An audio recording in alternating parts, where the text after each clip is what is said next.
जय श्री कृष्ण चैतन्य प्रभु नित्यानंद श्री अद्वैत गदाधर श्रीवासादि गौर भक्त वृंद हरे कृष्ण कृष्ण कृष्ण हरे हरे हरे राम राम राम हरे हरे। श्रील प्रभुपाद की जय। अनंत कोटि वैष्णव वृंद की जय। निताय गौर प्रेमानंदे हरि हरि बोल। Welcome once again, dear devotees, to our 39th session on Śrī-Caitanya-Śikṣāṣṭakam. I'm very thankful, Dhāmeśvara Mahāprabhu, you're hosting this session, as well as you're hosting most of the other sessions on this series of talks on Śrī-Caitanya-Śikṣāṣṭakam.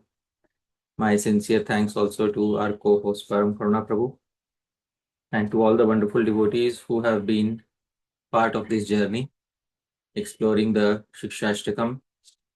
My sincere thanks to one and all. I'll share my presentation and then we can begin our discussion for today.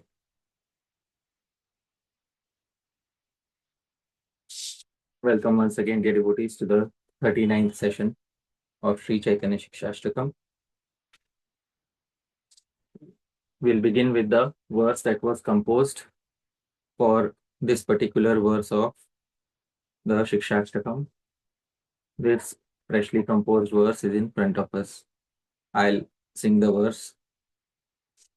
Śikṣāṣṭakam ched hridaye nivishtam किं शास्त्रपाठोऽधिविलोडनेन शिक्षाष्टकं चेत् हृदये निविष्टं किं शास्त्रपाठोऽधिविलोडनेन. If Shikshashtakam has truly entered the heart, what is the need of churning the ocean of Shastra? And if Shikshashtakam has not truly entered the heart, what is the use of churning the ocean of Shastra? It is also something that we do every week, that we discuss or we have a brand new verse about the glories of Harinam in every session. And here is the verse for today. This verse is quoted by Srila Sridhar Swami in his commentary to Srimad Bhagavatam. This verse is as follows. Sahanistan samoha sacha vibhramaha yanmuhurtam kshanam vapi vasudevam na chintayet.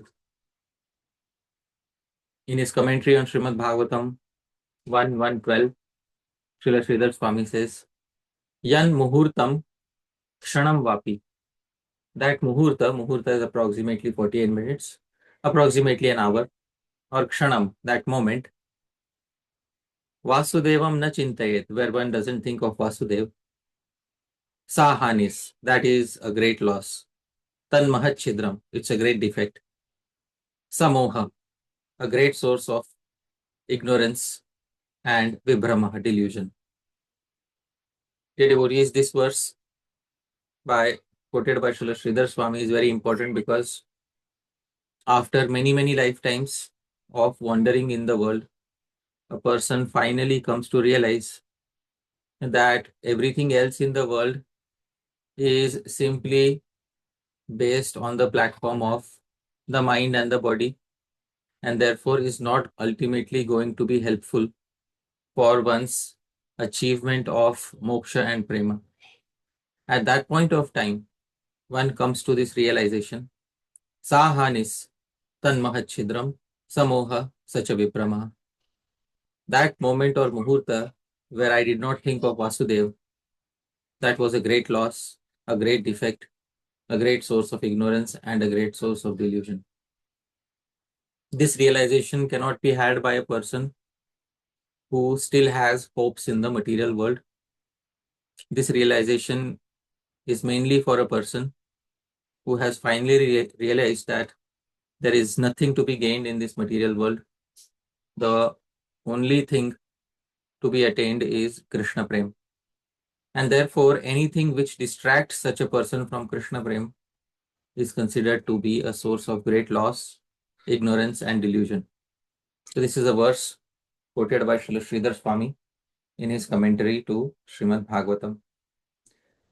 Once again, we are discussing the third verse, which is in the meter Anushtup. And last time we saw how the verse fits in the meter Anushtup, although it seemingly contradicts in some places the traditional rules of Anushtup. I'll sing the verse. tṛṇād sunīcena tarorapi sahiṣṇunā amāninā mānadena kīrtanīyaḥ sadā hariḥ. Dhāmeśvara Mahāprabhu, kindly read the Anvay.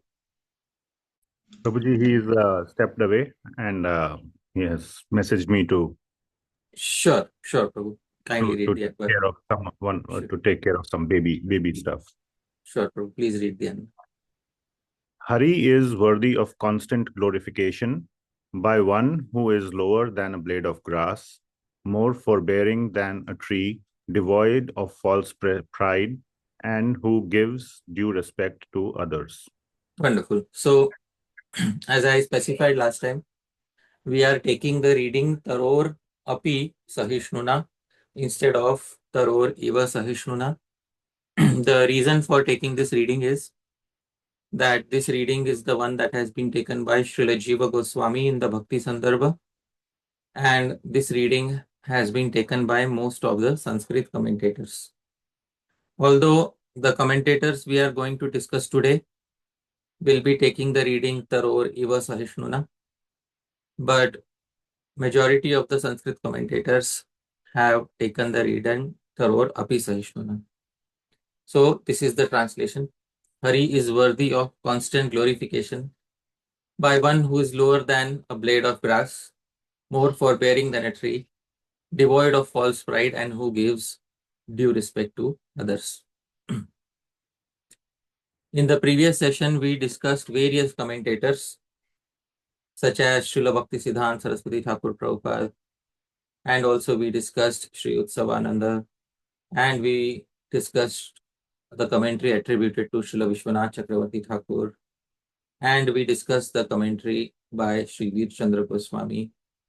I'll also be bringing about some portions from the commentary of Srila Prabhupada in the next session, and I'll be discussing that commentary too. Today we'll go into depth in the discussion of the commentary by Shri Radha Govindanath and by Shri Kanupriya Goswami. Dear devotees, Shri Radha Govindanath begins his explanation. Shri Radha Govindanath says this is not the first time the verse has been quoted in the Chaitanya Charitamritam. The verse has been previously quoted in Adi Lila, where Sri Chaitanya Mahaprabhu was explaining this verse when he was in Navadvip. So initially, the verse was explained by Chaitanya Mahaprabhu in Navadvip, and that is where Sri Radha Govindanath has commented upon this verse in great detail. So I am taking this from his commentary to the same verse in Adi Lila 17.26, where Sri Chaitanya Mahaprabhu is explaining the same verse in Navadvip. Sri Radha Govindanath explains the verse by saying tṛṇād api sunīcena. He says a blade of grass usually stays in a downtrodden state. It never attacks anyone. This is very obvious. He says, however, it is seen sometimes that if one steps on one end of a blade of grass, the other end rises up. This raising of head, however, indicates the end of humility for the blade of grass. Now, what he is referring to is when you cut a blade of grass and put it on the ground, and sometimes you may step on one end of the blade of grass and the other end raises its head. So this is what Sri Radha Govindanath is referring to. Also, even if the blade of grass is connected to the ground, still we see that after stepping on the blade of grass, after some time, the grass raises its head again. Here is a video of somebody stepping on grass, and we can notice immediately after they step on grass, the grass again raises its head. So we can see in the video, after stepping on grass, the grass immediately raises back its head. Paramkarna Prabhu, were you able to see the video? Yes, Prabhuji, very much. Okay, once again, after stepping on the grass again raises its head. So Sri Radha Govindanath says, this is where the humility of the grass ends, that it again raises its head after being stepped upon. tṛṇād api, you have to be humbler than this. So Sri Radha Govindanath explains, however, a person who utters the Mahamantra in the manner prescribed in the verse will not behave like this. In other words, he will be humbler than this. And how is that? He says, if someone steps on the head of such a person, if someone verbally abuses him, or if someone attacks him, then such a person will quietly tolerate it all. He will not raise his head like the blade of grass. He will not give a sharp retort or try to seek vengeance in any form. So, Paramkarna Prabhu, does it sound easy to implement or very difficult to implement? Very difficult, Prabhuji. Right. So, this particular statement is very difficult to implement. Although, while discussing the theory, it seems very easy, but it's very difficult to implement in practical day-to-day life.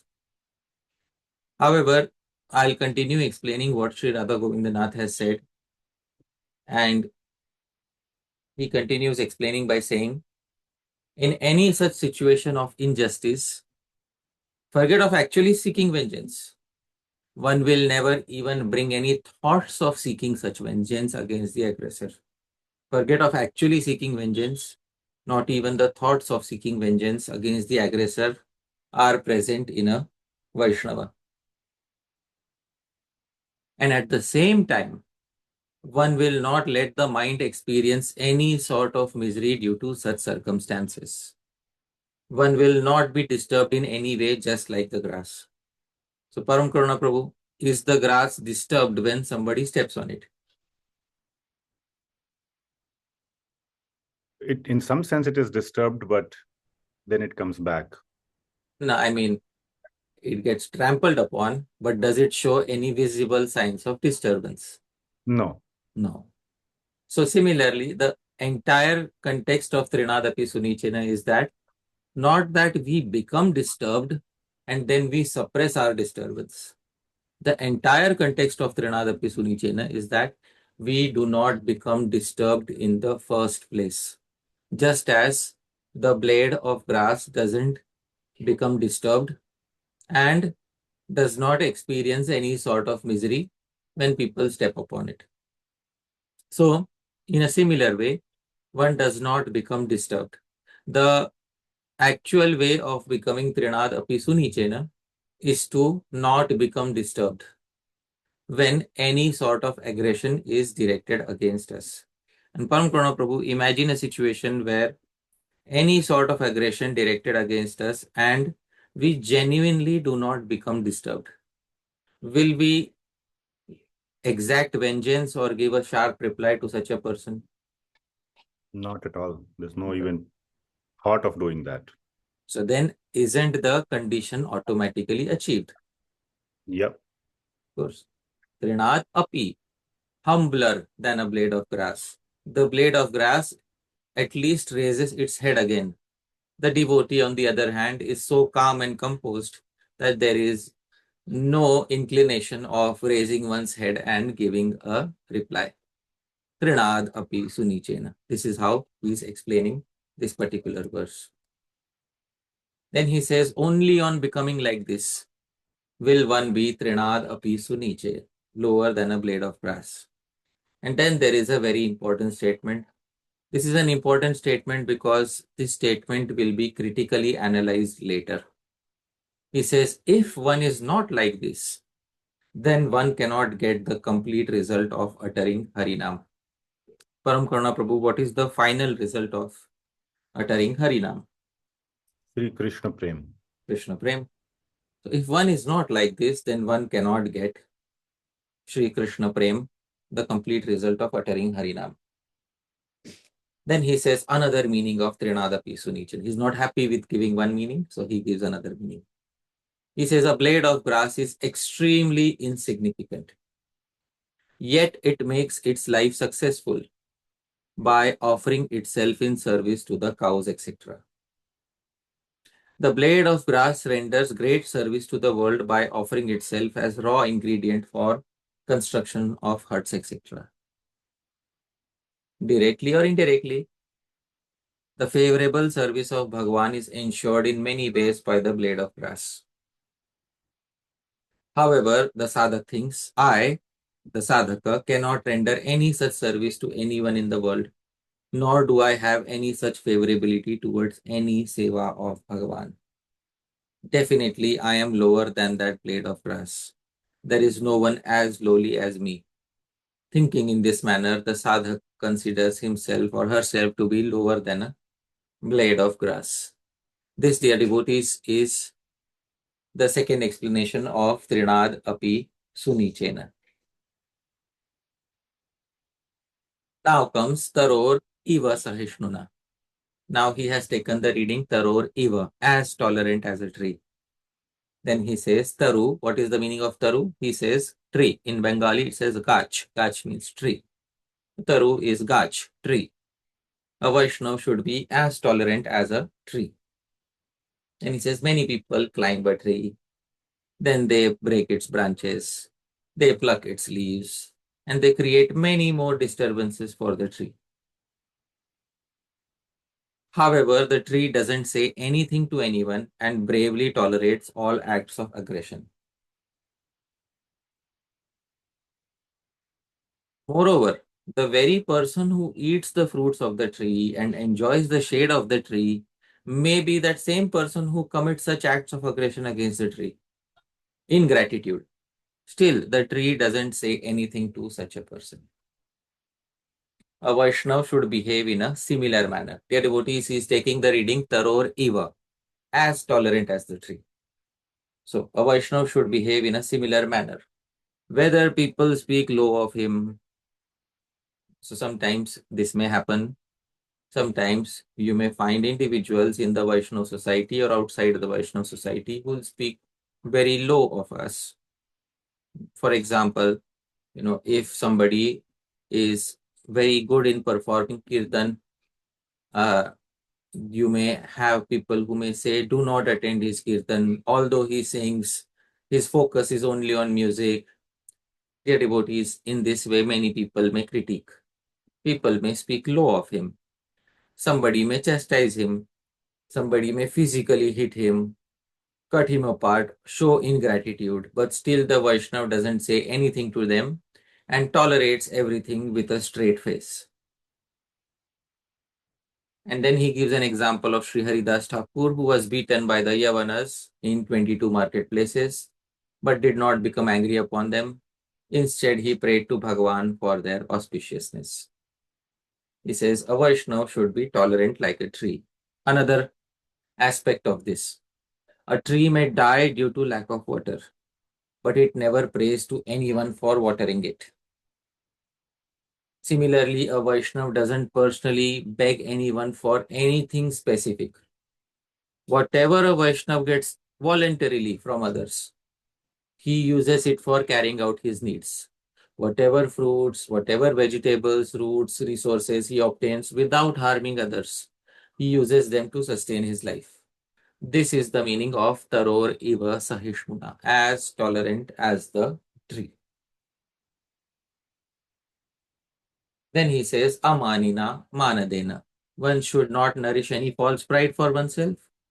Neither should one desire to get respected by any particular person. And we have discussed various types of pride in past sessions, which arise due to one's birth, one's qualification, one's beauty. So many factors are there which lead to increasing pride. And one should not get desire to get respected by any particular person.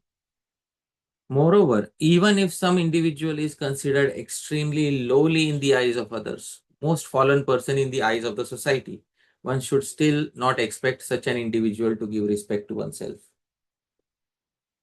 Instead, one should respect everyone. Even if someone is extremely lowly in the eyes of others, one should give suitable respect to them. The Chaitanya Charitamrita Antya Leela 20.25 says, Jive samman dipe jani Krishna adhisthana. One should respect all jivas, knowing them to be Krishna adhisthana, the resting place of Krishna. This is mānadena. And kīrtanīyaḥ sadā hariḥ. In this way, Hari is always worthy of glorification.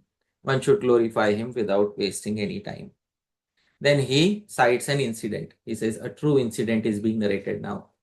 He says, in my childhood, I saw a Babaji who had brilliant golden complexion, tall bodily structure, and a fixed gaze. He used to stay in his kutir, in his thatched hut. And his service was to a Bal Gopal deity. He would never venture out of his hut at any time for any purpose.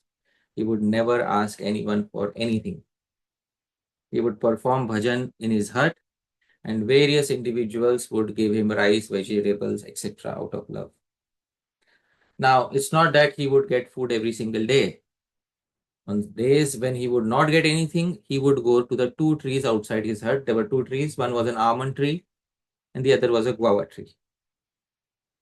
Whenever he wouldn't get anything, he would look underneath those trees to find any almonds or guavas that have fallen down. So he wouldn't give trouble to the tree. He would pick up any fallen fruits and then he would clean them up and offer them to Gopal on that day, and then he would partake of the remnants. Now, if someday there would be no fruit or no almonds, at that time he would offer water mixed with tulsi leaves to Gopal and partake of the remnants. Even in times of such scarcity, he never asked anyone for anything specific. Neither would he make a frowned expression in such situations. He would always remain in a peaceful, happy mood. While behaving in this way, one can constantly perform bhajan of Hari, and then gradually one can experience the rise of genuine bhakti, genuine prema in the heart. This is the meaning of kīrtanīyaḥ sadā hariḥ. Now, he raises a very genuine doubt. The query arises here. Usually, nobody is able to become lower than a blade of grass in the very beginning. Param Karuna Prabhu, in the beginning of one's practice, can these symptoms be expected? No, Prabhuji. Not at all. Nobody is able to be as tolerant as a tree. And in the beginning, nobody is able to be free from pride and give all respect to others. To reach the stage of following all these requires practice of sadhan bhakti. So, of course, you can't expect one to have these in the beginning. You need to have sadhan bhakti. However, on not having all these characteristics in one's nature, one is not able to get complete result of Harinam, which is prema. So, what should be done? So, you need to have tṛṇād sunīcena, taror sahiṣṇunā. This is what Shri Radha Govindanath said. You need to have all of these in order to get prema. But in the beginning, you don't have this. What do? Yes, solution is given in the verse Harer Nama Eva Kevalam, which says that there is no other recourse in this age of Kali. Thus, in whatever mental state the jiva is currently in, the utterance of Harinam should certainly be done. If not in the mood of tṛṇād sunīcena, taror sahiṣṇunā, at least as medicine, one should utter Harinam. By the gradual effect of Harinam, one will achieve the above mentioned characteristics, tṛṇād sunīcena, etc. But from the very beginning, the sadhaka should have the mindset, the firm desire to achieve all the characteristics. Sometimes many sadhakas don't even have faith that they want to achieve these characteristics. And if one doesn't have the faith and the mood that they want to achieve these characteristics, then obviously they will never manifest in one's life. So from the very beginning, that favorable mood and the firm desire should be present that I wish to achieve these characteristics. And then one should practice one's bhajan. And by the gradual effect of Harinam, one will achieve all these characteristics and thus get the real fruit of uttering Harinam. And what is the real fruit? That is prema. In this way, Shri Radha Govindanath has explained the verse tṛṇād api sunīcena. And now I am pulling out one statement from his commentary, and this statement will be analyzed a little critically by the next commentator. He said, only on becoming like this will one be tṛṇād api sunīcena. If one is not like this, then one cannot get the complete result of uttering Harinam. So he makes it look as if you have to have tṛṇād api sunīcena, taror api sahiṣṇunā as a prerequisite for attaining prema. And it seems by his statement that you have to attain this quality by your own effort. And when you attain this quality by your own effort, then you gradually move ahead and you attain prema. Because we saw his commentary, the Vaishnav doesn't protest, the Vaishnav doesn't say anything against anybody who has insulted him. So the entire gist of the commentary seems to be aiming at the point that you develop these qualities primarily by self-effort, and then tṛṇād api sunīcena, taror api sahiṣṇunā, amāninā mānadena, kīrtanīyaḥ sadā hariḥ. Perform constant kirtan and then you will attain the stage of prema. That is what the commentary of Shri Radha Govindanath seems to be pointing towards. The second commentator, Shri Kanupriya Goswami, for today, in his Nam Chintamani, he says it is important to remove some misconceptions around the tṛṇād api sunīcena verse. So, dear devotees, it is not uncommon for commentators to disagree on a particular point. So Sri Kanupriya Goswami agrees with most of the points, but he disagrees with one particular point with Sri Radha Govindanath. And this is the crux of his commentary on this particular verse, where he says that all the qualities that are mentioned in the verse, tṛṇād api sunīcena, taror api sahiṣṇunā, they arise out of Bhakti Devi.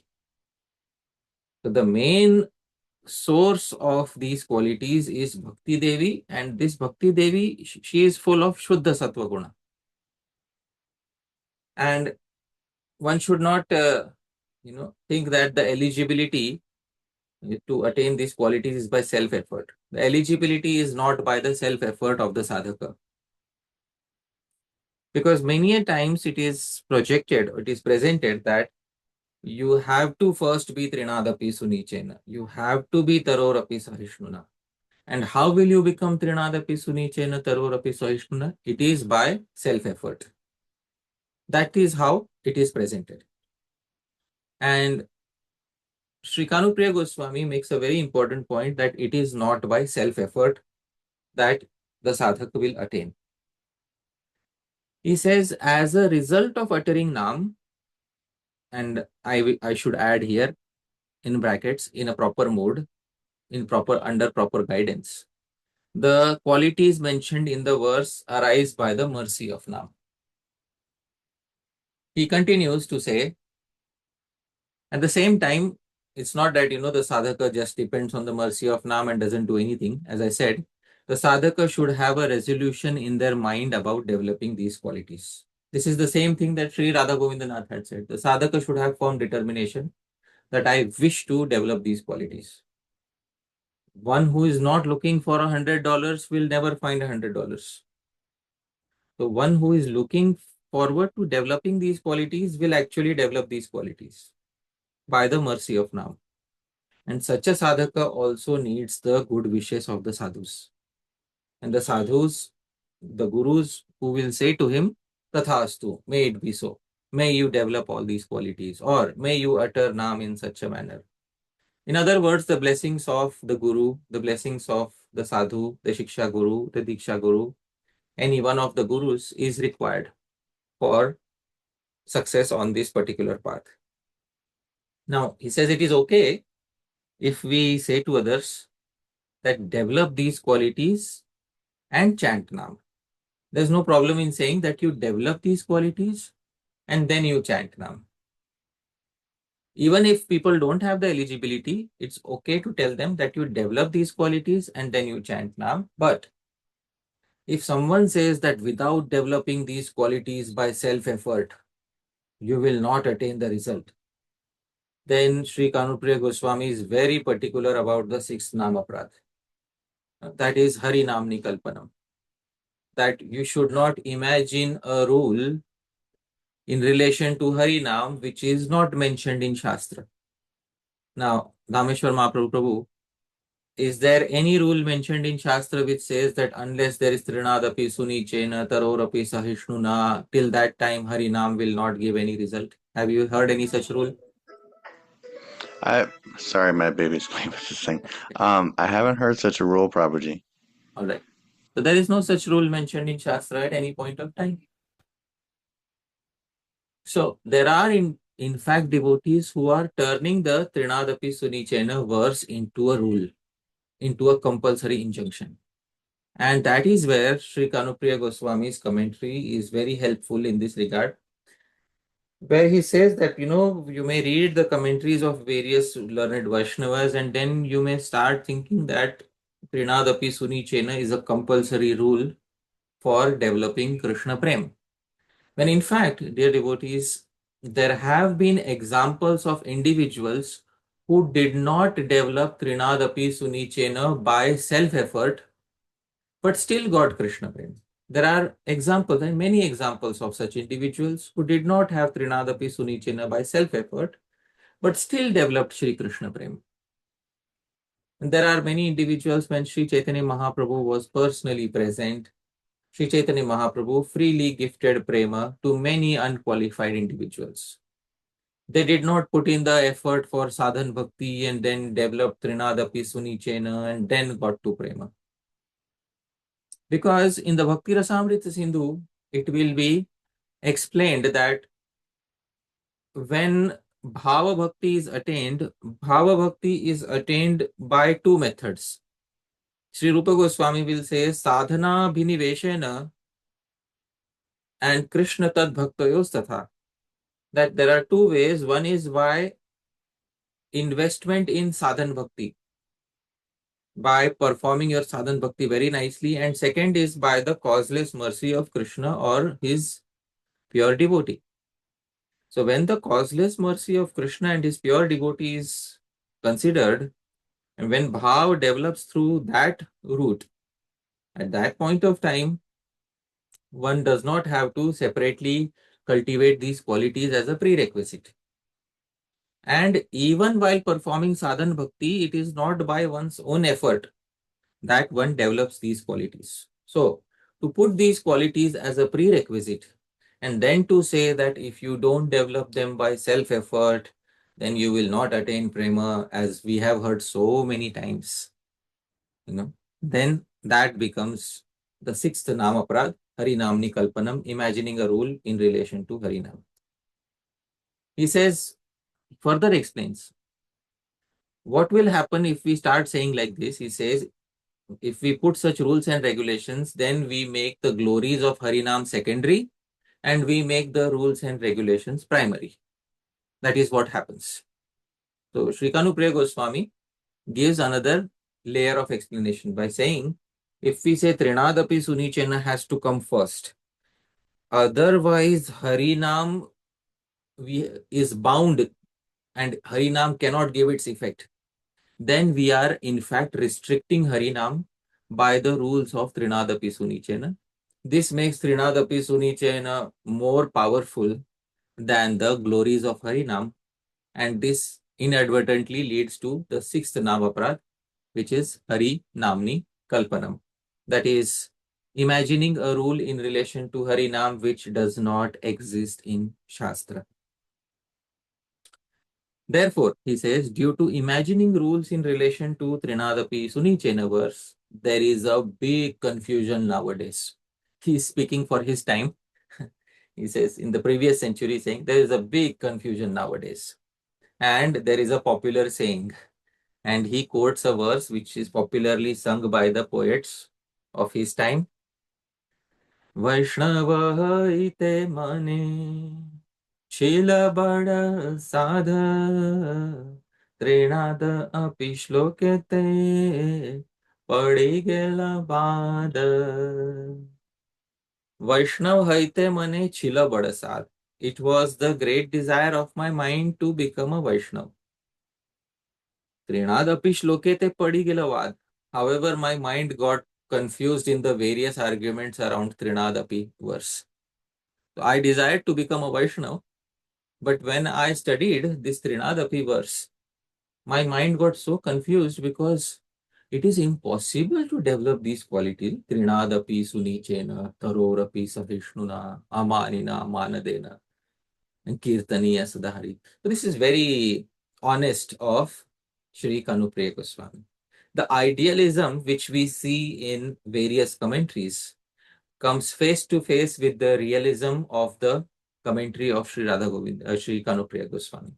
So it's very important to have a commentator who will also bring the idealism face to face with the reality, that in reality, if we wish to develop these qualities by self-effort, it is impossible. Frankly speaking, it is impossible to develop these qualities. The blade of grass behaves like the blade of grass because that is the nature of the blade of grass. The tree behaves like the tree because it is the de facto nature of the tree. But if I have to behave like a blade of grass, more than a blade of grass, if I have to be more tolerant than a tree, I have to go against my human birth. I have to go against the very species, the nature of the species in which I am born in.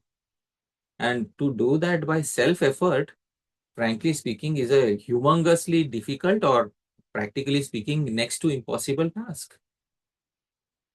And that is what is being specified here. Although Sri Kanupriya Goswami is not going to specify this incident, but I am giving a small sneak preview of the next session. In the next session, where I'll begin to, the commentator's commentary will have ended. In next session, we'll begin discussing the verse in even further detail. I'll ask the very important question. The author who said tṛṇād api sunīcena, taror api sahiṣṇunā is Sri Chaitanya Mahaprabhu. And in his own life, when the devotees reported that the Kazi, Chand Kazi, has broken the mridanga of the devotees performing kirtan, at that point of time, Param Karuna Prabhu, can you tell me what did Chaitanya Mahaprabhu do when he heard the news? He became very angry. And when Sri Chaitanya Mahaprabhu heard that Jagai and Madhai have struck Nityanand Prabhu, what did he do? He wanted to kill them with his Sudarshan Chakra. tṛṇād api sunīcena, taror api sahiṣṇunā, amāninā, mānadena, kīrtanīyaḥ sadā hariḥ. Param Karuna Prabhu, what happened? He's Bhagwan. Oh, wow. So he gets to flout his own verse because he's Bhagwan. Isn't it?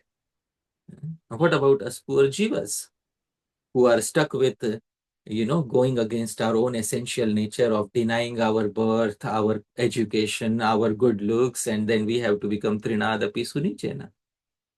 So this is something which we will discuss in great detail in the next session, but I'm just giving a sneak preview of that, dear devotees, because I'm not going to go on the idealistic route on this particular verse. The verse has to be practically applicable in our day-to-day lives.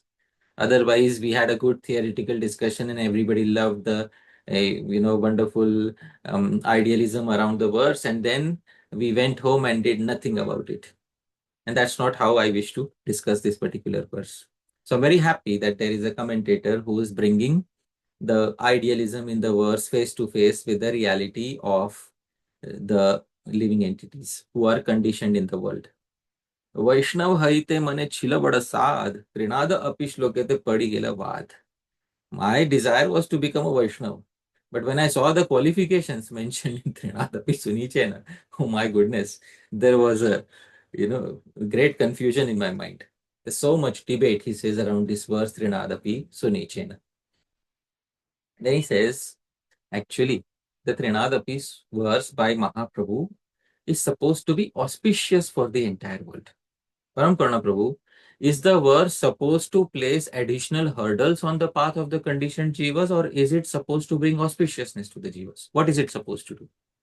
Bring auspiciousness and remove hurdles. Yeah, it is a benediction for all the jivas so that they can become a Vaishnava. This verse reflects the good wishes and blessings of Mahaprabhu. And if we construe a different meaning of the verse and if we turn it into a prerequisite, a rule, a regulation, then it will become an aparadh and it will discourage or prohibit people from becoming Vaishnavas. And many times in many of the Bhagavatam classes that we hear, when it is presented as a prerequisite, unless we become tṛṇād api sunīcena, unless we become taror api sahiṣṇunā, amāninā, mānadena, forget about achieving Krishna prem. And most individuals switch off at that point of time and they think, oh, when I give up, and thank you so much. It was a nice class and I'll not be able to attain it in this life. Maybe in some future life, if by the mercy of Bhagavan something happens, then I may become tṛṇād api sunīcena.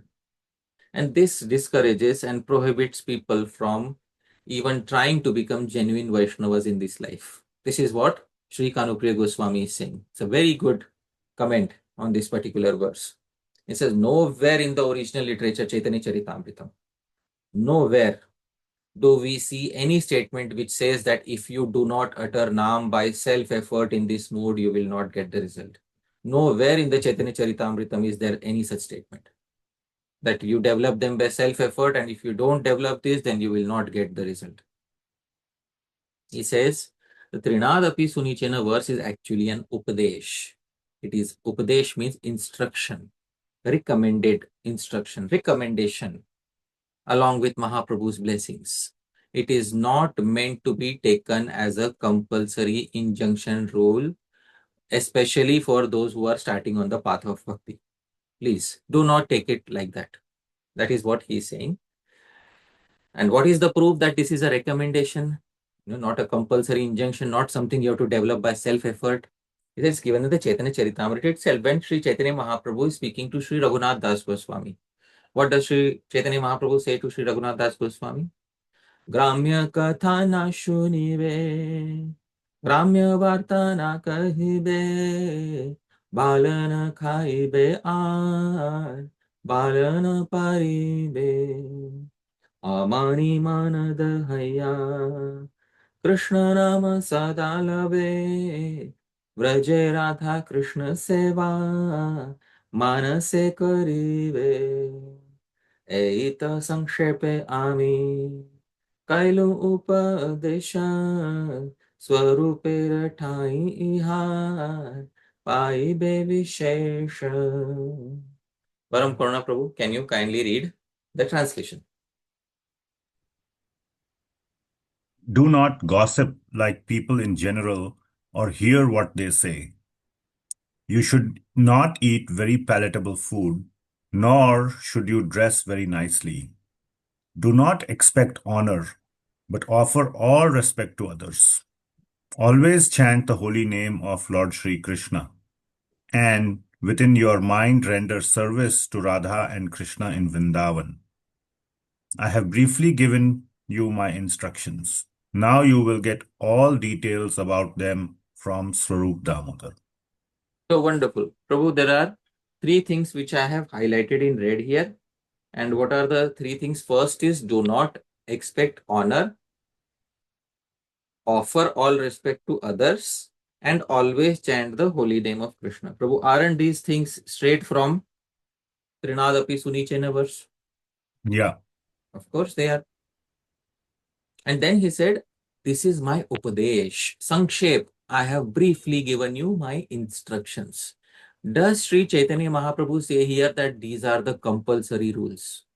Is he No. presenting these as compulsory rules, or is he presenting them as recommendations and instructions? What is Chaitanya Mahaprabhu doing?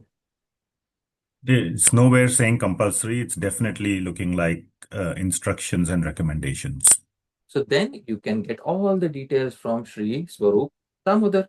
Very clearly, he says, then Shri Kanupriya Goswami continues, the purpose of Upadesh, instruction or recommendation, is different, and the purpose of Vidhi Nishedh is different. What is different, dear devotees?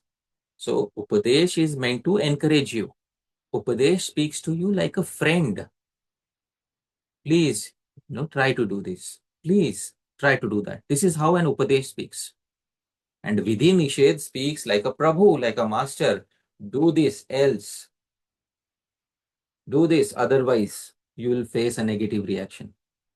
That is how Vidhi Nishedh, rule and regulation, works. And an Upadesh, instruction or recommendation, works in a completely different way. So dear devotees, the purpose of Upadesh and the purpose of Vidhi Nishedh are completely different. And therefore one should not confuse Vidhi Nishedh with Upadesh. This is what Sri Kanupriya Goswami is saying. He says these set of verses from Chaitanya Charitamritam give the same teaching as tṛṇād verse, and they end with the term Upadesh. They are not compulsorily niyamas, rules and regulations.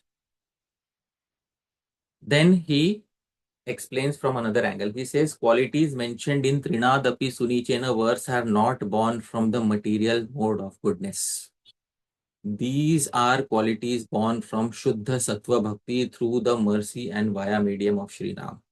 And the reason why he is going in this direction is because there are some individuals who will think I will develop tṛṇād sunīcena by my effort, by overcoming the modes, but the senses and the mind are material in nature. Param Karuna Prabhu, with the material senses and the material mind, what is the highest mode achievable in the material world? Please tell me. Mode of goodness. Mode of goodness. Sattva Gun. Sattva Gun. Can one achieve Shuddha Sattva Gun simply by the effort of one's material senses and mind? Please tell me. Not at all. Not at all. Not at all. The qualities mentioned in tṛṇād sunīcena verse are not born from the material mode of goodness. And why are they not born of material mode of goodness, dear devotees? Because if they were born from the material mode of goodness has the tendency to be shadowed sometimes by passion, sometimes by ignorance. So sometimes you will be tṛṇād sunīcena, and if passion and ignorance overtakes us, then again we will not be tṛṇād sunīcena. Dear devotees, this is not material mode of goodness. They are born from Shuddha Sattva Bhakti through the mercy and via medium of Shri Nam. So thus, whenever these qualities tṛṇād sunīcena are discussed, it should be mentioned that they are born out of the mercy of Nam. They are not born out of the self-effort of the jiva. So a big burden is being removed from our head, dear devotees, that we don't have to cultivate these qualities by self-effort, because it is impossible for the jiva to get non-material qualities by its own strength. It is certainly within the right of every human to desire to attain these qualities. Every human can desire, I wish to become tṛṇād sunīcena, I wish to become taror sahiṣṇunā.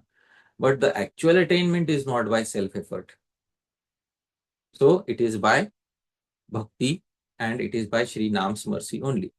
Then he says somebody may argue, still somebody may continue to argue, that Mahāprabhu said the following just before uttering tṛṇād verse. In the Antya Lila, Mahāprabhu said this before uttering tṛṇād to Shri Swarup Damodar and Shri Rai Ramananda. He said this: Ye rupe laile naam prema upajaya tahar lakshana shuna Swarup Ram Raya.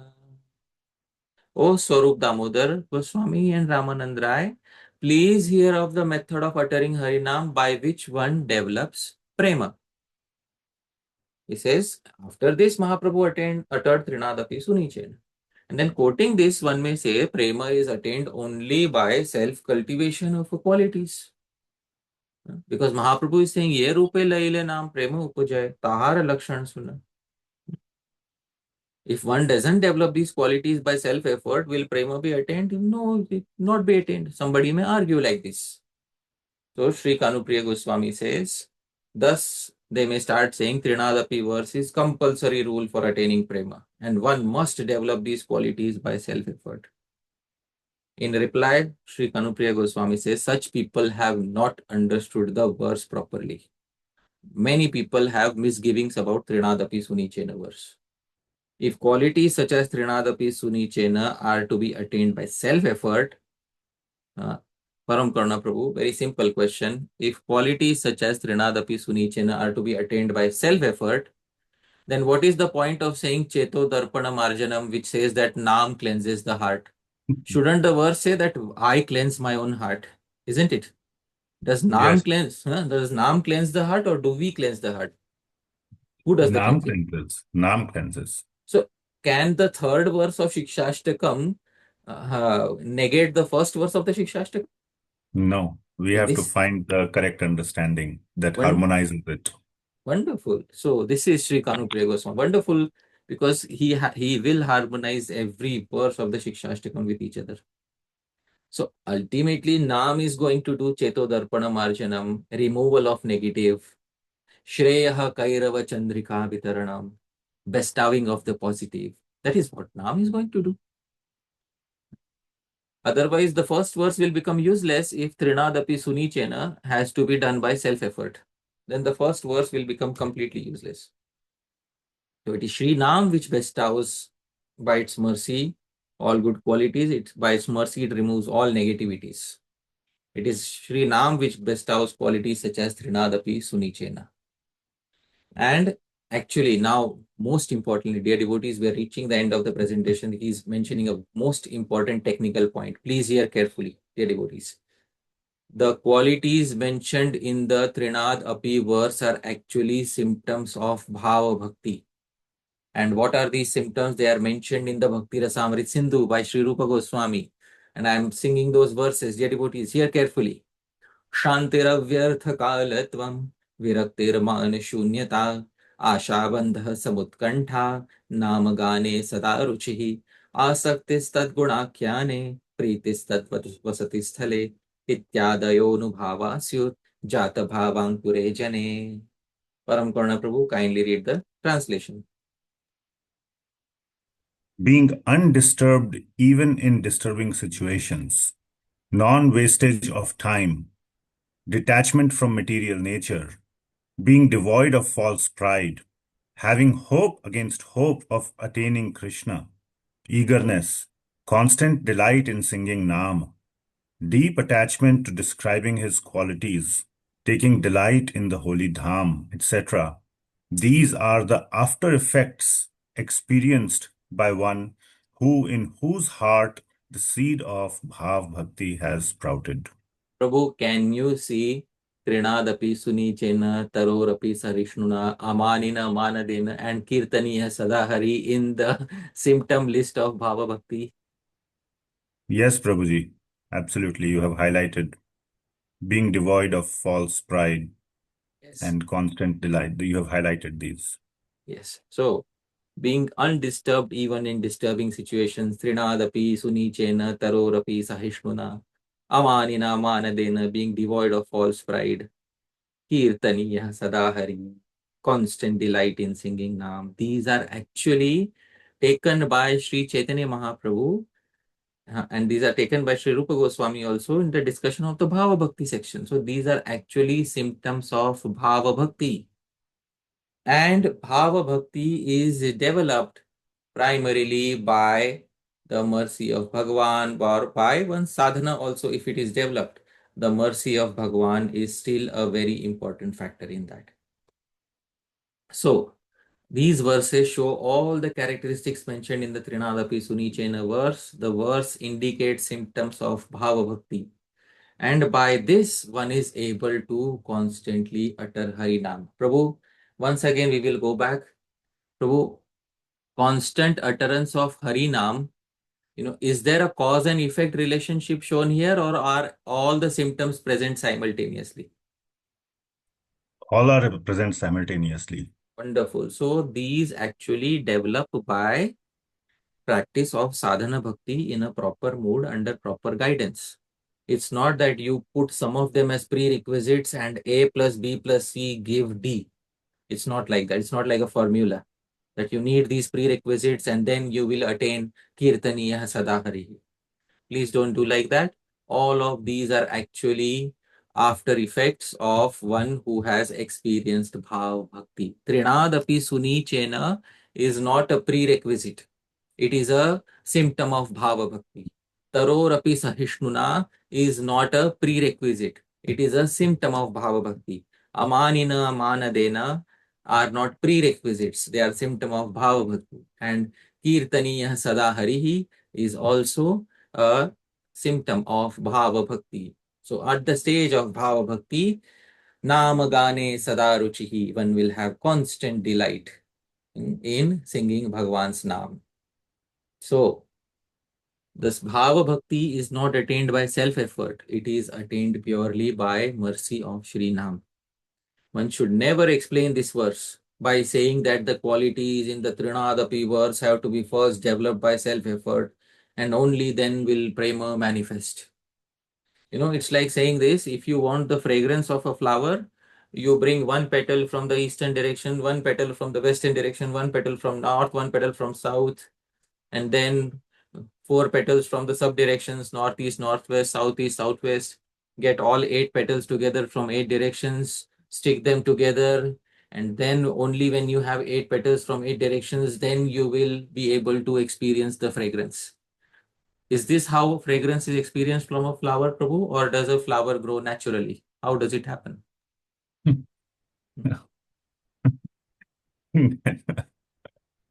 Yeah, naturally. Yeah, we know, because the way tṛṇād sunīcena is presented is you get tṛṇād sunīcena from one direction, taror sahiṣṇunā from one direction, amāninā from one direction, mānadena from one direction, and then all of them together, you put them like a flower and then put some artificial fragrance on it and then kīrtanīyaḥ sadā hariḥ. That's how you attain kīrtanīyaḥ sadā hariḥ. So it's not like that. If you have the proper seed is your proper guidance of the Guru, proper blessings of the Guru, proper attitude on the path as shown by Shastra and Guru.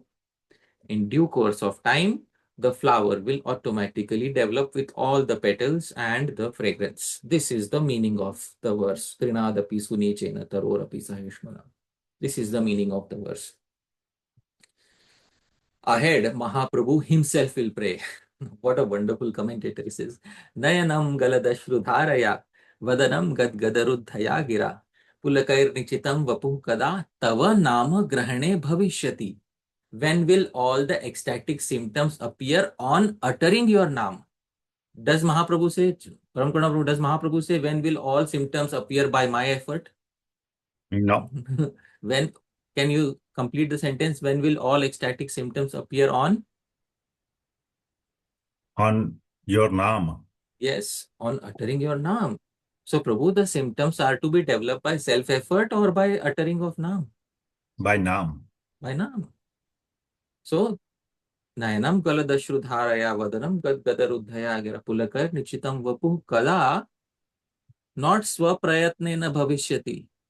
Tava nama grahane bhavishyati. It's not by my effort will it happen. It will happen by the mercy of Bhagwan's name.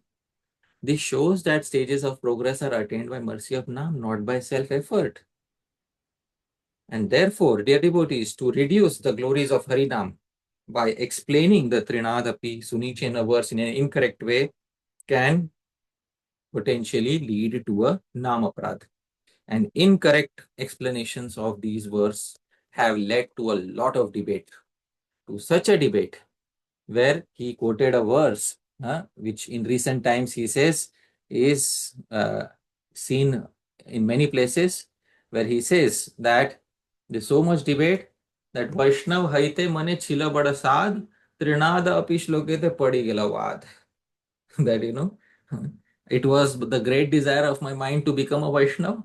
But when I heard tṛṇād api sunīcena, I gave up. I gave up. No, no, no. Because I heard an incorrect explanation. What was the incorrect explanation? That you bring tṛṇād api sunīcena from one direction, you bring taror api sahiṣṇunā from another direction, you bring amāninā and mānadena from other directions, and only then you will are qualified for kīrtanīyaḥ, sadā, hariḥ. When in fact these were all actually symptoms of bhava bhakti, which manifest simultaneously in a person who has attained the platform of bhava bhakti. This is what was the indication there. Dear devotees, this is the actual understanding of the tṛṇād api sunīcena verse. So dear devotees, with this, I am pausing my speech here. Thank you so much. Yadatra skalitam kinchit vidvam saha purayantu tat. Yadatra saushtavam kinchit tad guroreva me nahi. Yadatra skalitam kinchit. If there's any mistake in what I said, vidvam saha, you are all learned devotees, purayantu tat. Please correct any mistake.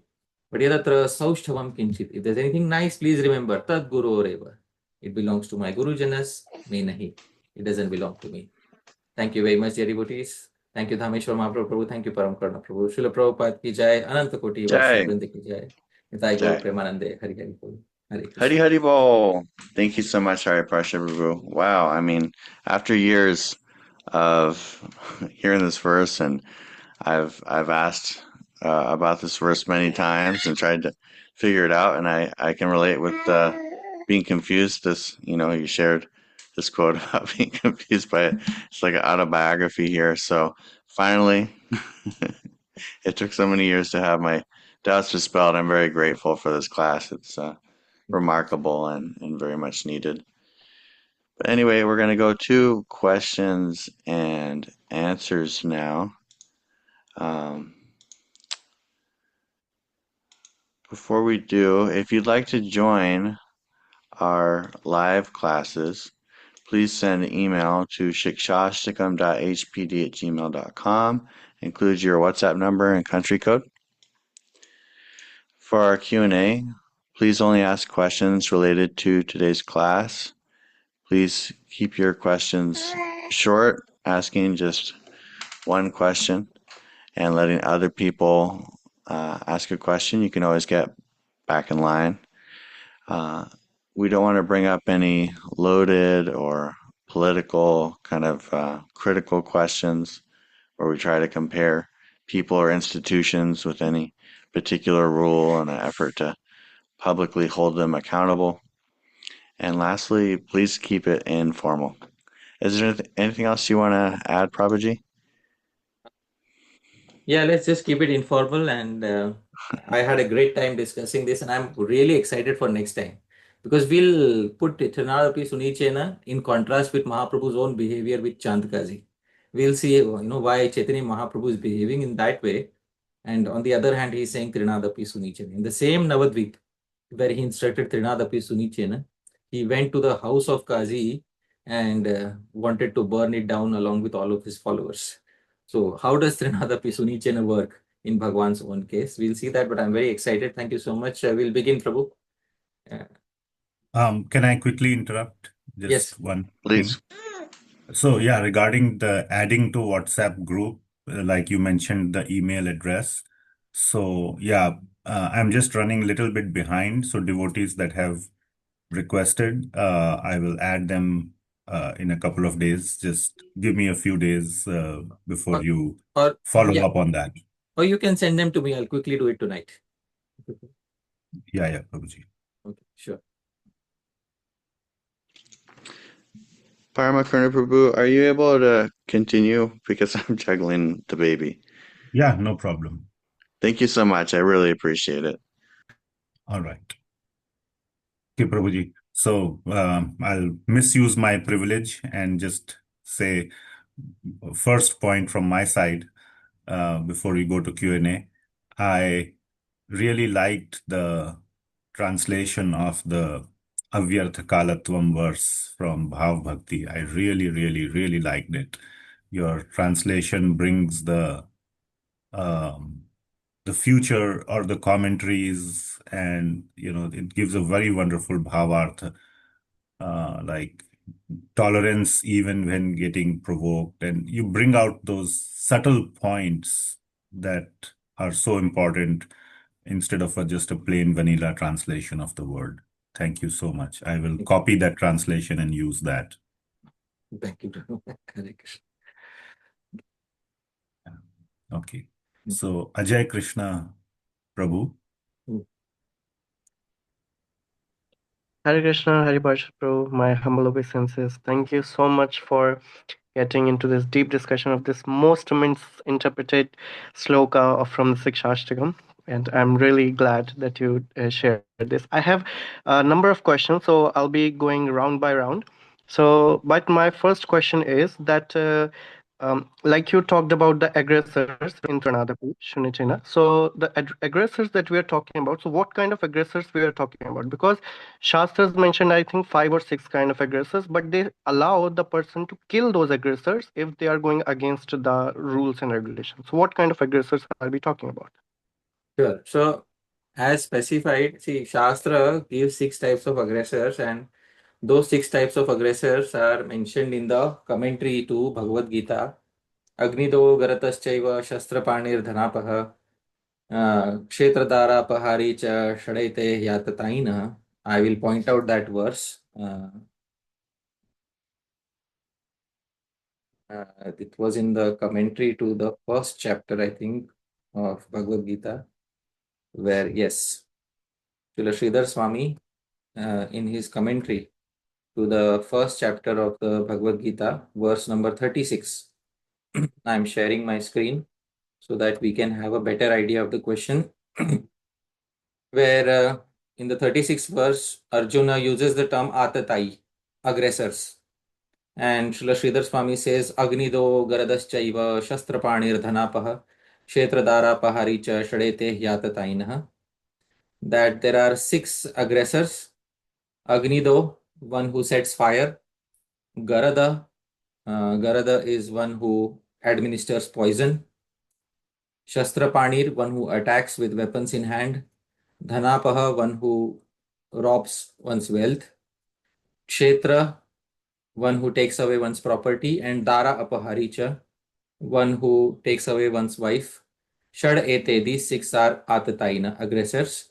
And the Kauravas had done all 6. They had set fire, they had administered poison to Bhima, they had attacked with weapons, they had stolen wealth during the dice game, they had taken away the property, and they had also tried to take away the wife of the Pandavas. So the Smriti also says, Atatainam ayantam hanyadeva avicharayan. Natatai vadhe dosho hantur bhavati kaschana. Sridhar Swami says, Atatainam ayantam. If one sees an aggressor coming towards oneself, hanyadeva avicharayan. Without any thought, one should kill that person. Na atatai vadhe dosho hantur bhavati kaschana. There is no fault in killing such an aggressor. So, how do we harmonize this with tṛṇād sunīcena and the understanding given today? So, as the commentators had specified, that this is a symptom of bhava bhakti. And because of being a symptom of bhava bhakti, only a person who is on the stage of bhava bhakti will manifest these symptoms to the maximum degree. And therefore, a person who is on the stage of bhava bhakti has risen much above the stage of Dharma Shastra as given here in the commentary of Srila Sridhar Swami. So therefore, people who are on the stage of Bhava Bhakti are not subject to the rules of Dharma Shastra as given here, and therefore these exact rules that are mentioned in Dharma Shastra may not be followed by a person who is experiencing Bhava Bhakti, because that person is Kshantir. Kshantir means the first characteristic is he is not at all agitated. He is not agitated. Why will he react? So the qualifications of a person on Bhava Bhakti level are different, and the general qualifications for everyone, human society, as given in Dharma Shastra, are different. So I hope that answers your query to some degree of satisfaction. Yes, Prabhuji. Yes, thank you so much. Thank you. Hare I Krishna. have another question. I'll wait in line for that Sure. time. Sure, Prabhu. Sure. Hare Krishna. Okay, Hare next Krishna. we'll go to, sorry? Yes, We'll next. go to we'll go to Bhavya Bhagwan Prabhu. Hare Krishna, Hare Prabhu. Thank you very much for this excellent class, Rosie. Like so many misconceptions have been cleared. Really grateful to you, Rosie. Rosie, I wanted to understand that you mentioned that this Tṛṇād verse corresponds to Bhava Bhakti, right? So we see that Jad Bharat was on the stage of Bhava Bhakti, Hmm. right? Bharat Maharaj. Hmm. And later he becomes Jad Bharat. Hmm. And he got agitated. So I wanted to understand when somebody is on that level. So because one of the symptoms is Shantir. So can there be a scope of resentment or anger in such devotees, or if they are totally devoid of it, Prabhuji? This is something I wanted to understand. Okay, wonderful. So, actually, Jad Bharat, Shri Jad Bharat was never agitated, uh, never really agitated. He spoke more out of his overflowing mercy towards the king. Jad Bharat is such a person that when the dacoits took him to slaughter him in front of Bhadrakali as Bali, Narbali. Narbali means a human sacrifice. So when the dacoits took him in front of Bhadrakali to slaughter him as Narbali, he happily went with them. tṛṇād sunīcena, taror sahiṣṇunā, amāninā, mānadena. He respected all of them and did not demand any respect. Hey, I am Jad Bharat. Don't you know who I was in previous life? The country where you're walking is named after me, and you're slaughtering me in front of Bhadrakali. So that was not the attitude of Jad Bharat. But later, when he saw that the king himself is behaving in this manner, in an ignorant manner, and the king is supposed to be a representative of Bhagwan, Rahugan is supposed to be a representative of Bhagwan, and he is behaving in a completely ignorant manner at that point of time, not so much out of agitation, but mainly out of compassion for the king who is representative of Bhagwan, did Jad Bharat speak something so that when the king will be knowledgeable, all the other citizens will be knowledgeable. So that is the answer to the question. Thank you so much, Prabhuji. Hare Krishna. Thank you. We will next go to Radharani Mataji. Hare Krishna Prabhuji, Dandat Pranam.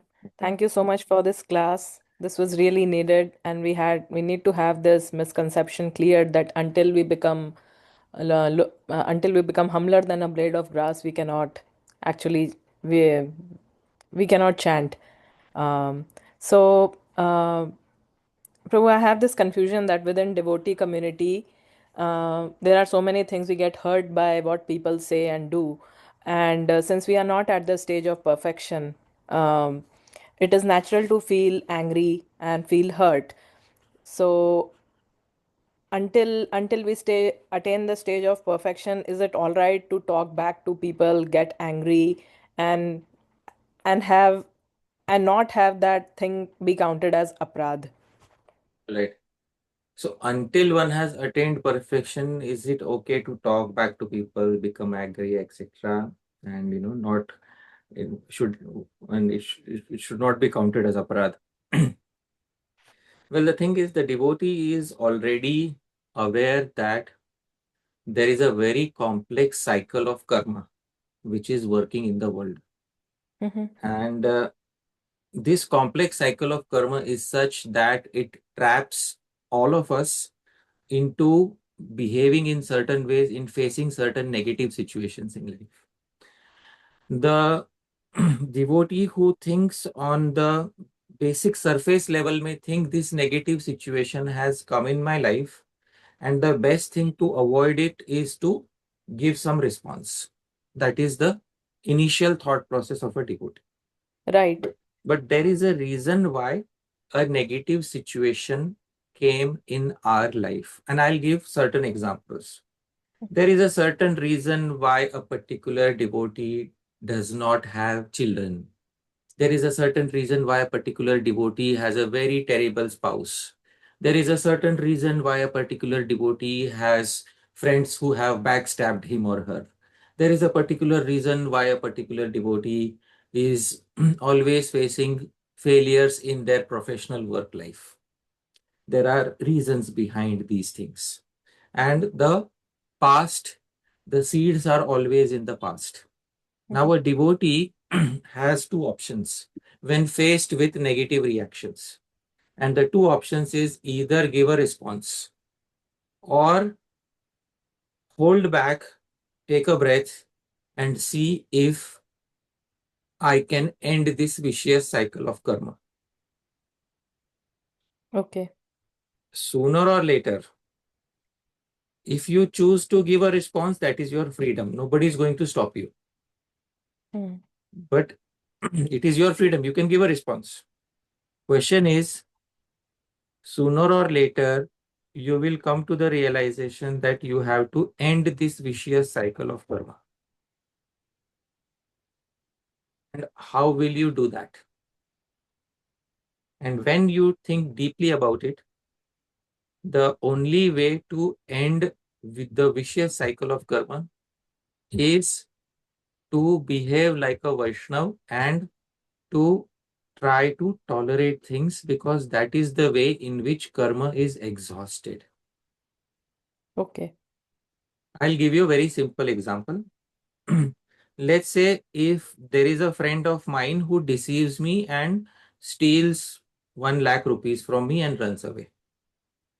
Now I can spend my entire life cursing him, saying, in your next life, 10 lakh rupees will be taken from you. Then you will see what it is to have money stolen from you.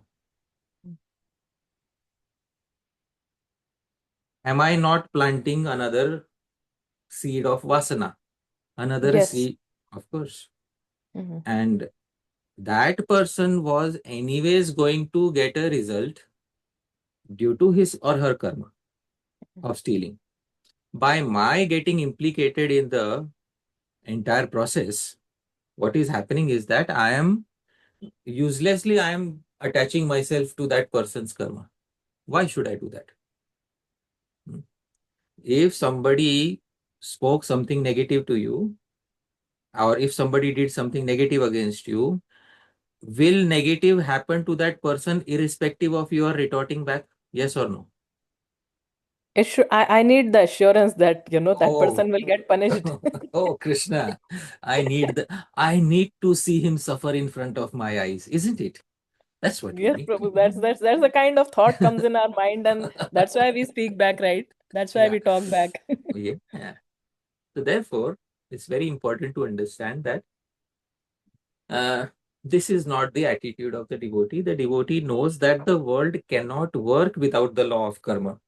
The world simply cannot work without the law of karma.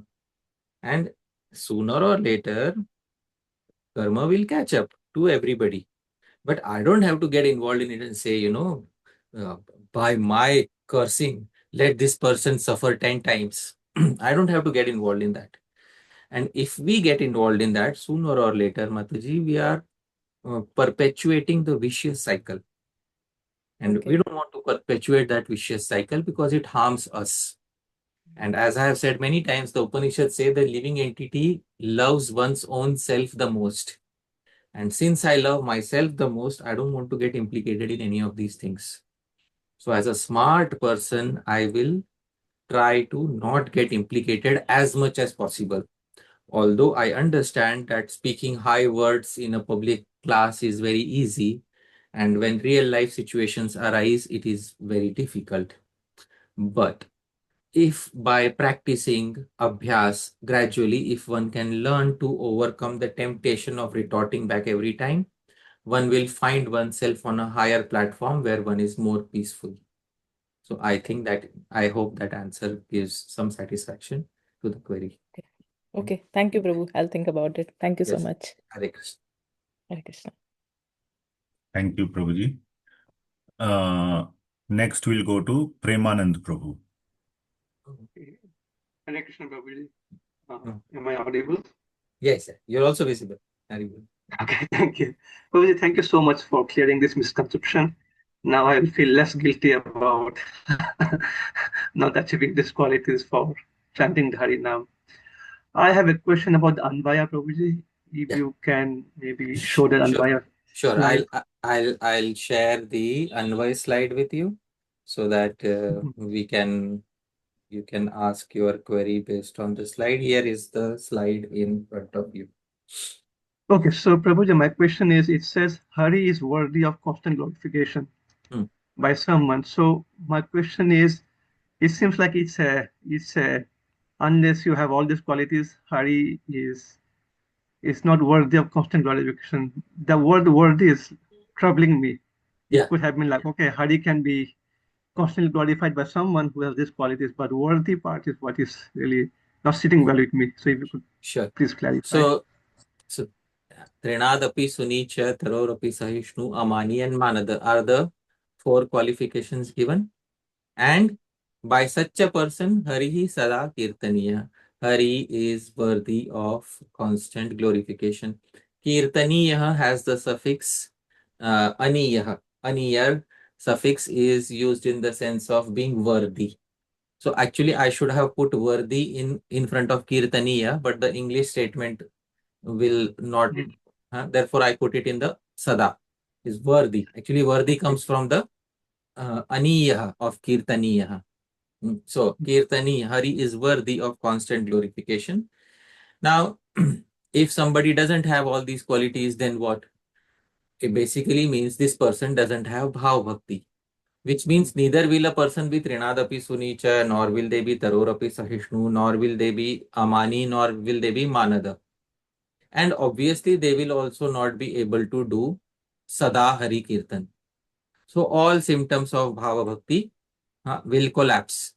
If bhava bhakti is not attained, the overarching umbrella is that bhava bhakti is present, then tṛṇād api sunīcena will be there, taror api sahiṣṇunā will be there, amāni will be there, mānada will be there, and kīrtanīyaḥ sadā hari will also be there.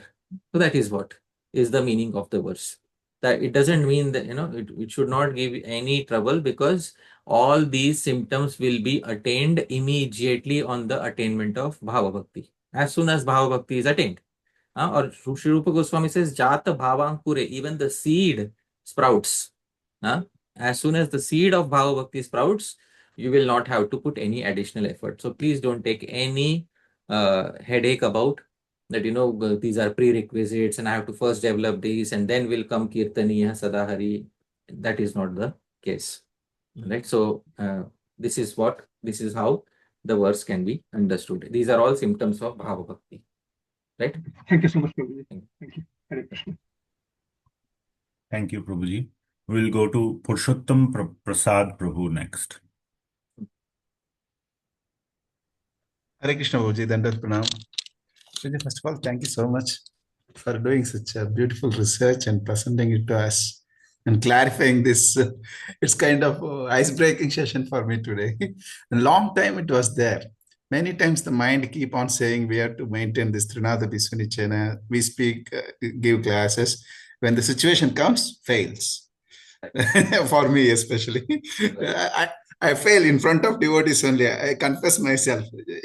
Myself, I taught this verse to many times to many devotees. When it comes to arguments or conflicts, I fail. Tṛṇād api sunīcena is gone. Yeah, so, we are in the same boat, Prabhu. Krishna. You may have failed in the temple. I fail at my own home, Prabhu. So we are in the same boat. But today's sessions, yes, it gives beautiful conviction that, especially the verse you quoted, no, Prabhu, Bhava Bhakti symptoms, right? That guarantees that, yes, this is possible in Bhava Bhakti stage, no doubt about it. Yes. Just for the sake of understanding or no conflict in this, if anyone, the statement finally ended with Karna Goswami Maharaj that there will be unlimited arguments, isn't it? Yes. Even for that case, you accept that somebody coming for an argument with the intention of argument. Yeah. Is there any other quote saying that unless one is in Bhava Bhakti, this tṛṇād api sunīcena is not possible? Well, the verse by Shri Rupa Goswami which we quoted from Bhakti Rasamrita, ityadi anubhavasyu. These are the anubhava. Anubhava is anu, after bhava, Yeah, got it. effects. After effects. Correct, So they are after effects. Anu, paschat gami bhava. Anu bhava means they are after effects of one who has developed bhava, ankura, the seed, the sprout of bhava. So the very term anubhava there means that first bhava is attained and then these symptoms become manifest. So that is the answer to your query. Thank you, Prabhu. Thanks a lot. And once again, thanks for sharing all this, your spiritual ecstasy to us, especially the unqualified for me. It's like, for a beggar who was a long time hunger, you took him to a star hotel and giving a buffet. You don't know what to eat and what not to eat. Exactly my situation is like that today. Thank you. Thanks for sharing. Thank you so much. Very grateful. Very grateful. Thank you, Prabhuji. Next, we will go to Nand Gopal Prabhu.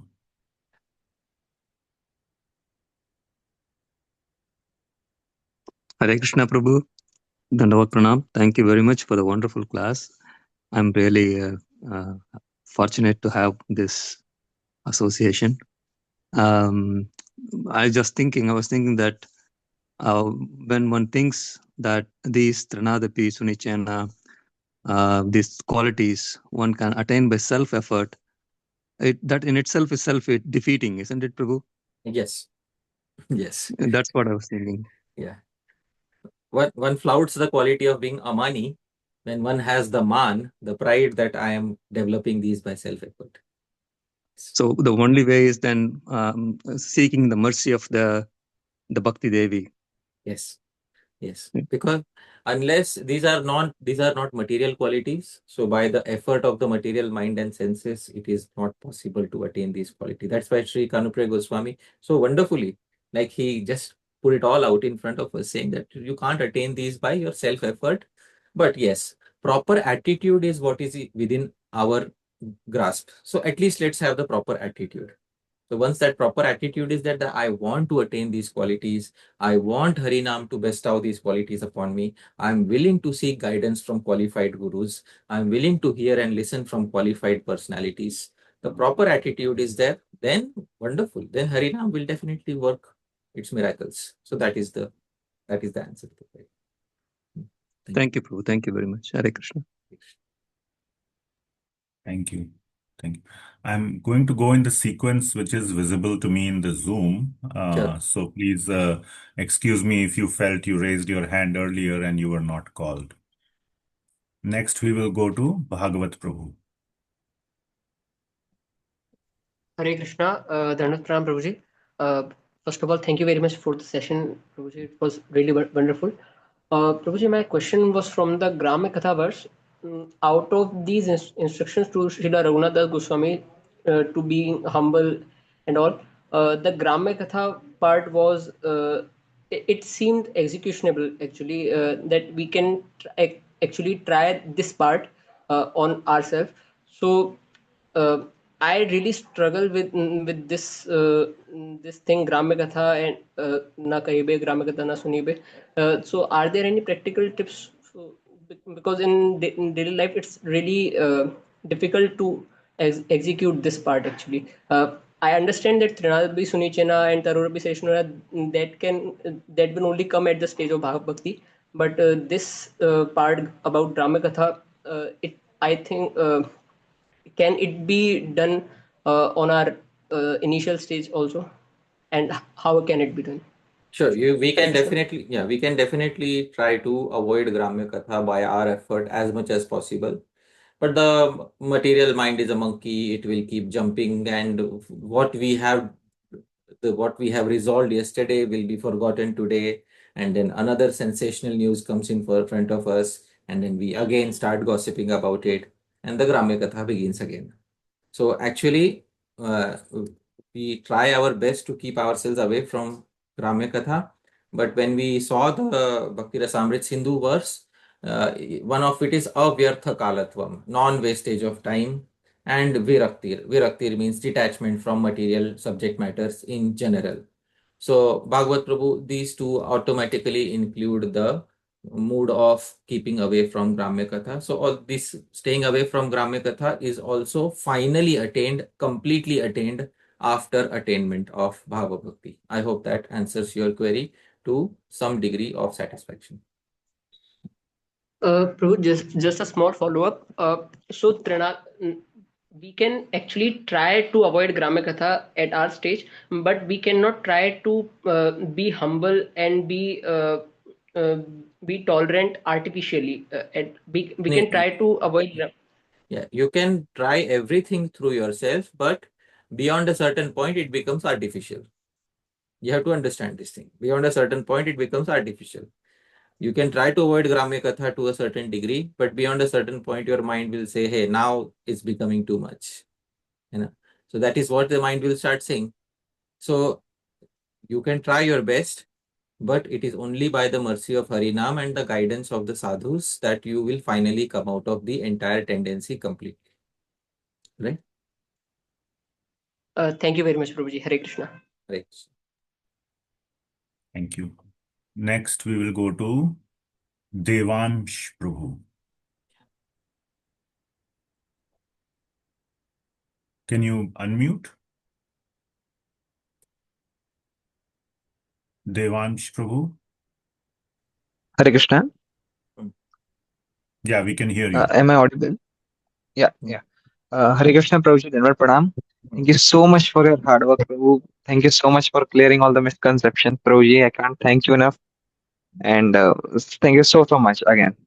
Prabhuji, I had one doubt. Like, as you mentioned in this class and also in the previous Bhagavad Gita session which you had uploaded regarding Avigita. So at times, Prabhuji, it's very difficult for us to reconcile. Like in one way, we say we consider our acharyas to be Nitya Siddha Vaishnavas, and at times we find some corrections in their work. So it's difficult to reconcile, Prabhu. So yeah. So could you just help me? As in, how do we reconcile them? Well, it's nothing like that. That sometimes in a particular aspect of a particular commentary, somebody may suggest an improvement, or somebody may suggest that this should not be read like this should instead be read like that. This also happens in the commentary of previous acharyas or six Goswamis. For example, in Bhakti Rasamrit Sindhu, the verse Anyabhilashita Shunyam is there, and I will point out where Srila Vishwanath Chakravarti Thakur tries to problematize the commentary of Sri Jiva Goswami. I will show this here. He says, Anukulyam chasmin uddeshyaya Shri Krishnaya rochamana pravritti.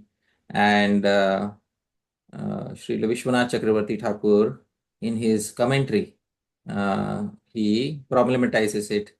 Anukulyam cha uddeshyaya Shri Krishnaya rochamana pravritti iti ukte. He quotes Sri Jiva Goswami, says Lakshane ati vyaptir avyaptischa, and shows two faults in it, ati vyapti and avyapti, overstretch and understretch. So Sri Vishwanath Chakravarti Thakur problematizes the statement of Sri Jiva Goswami.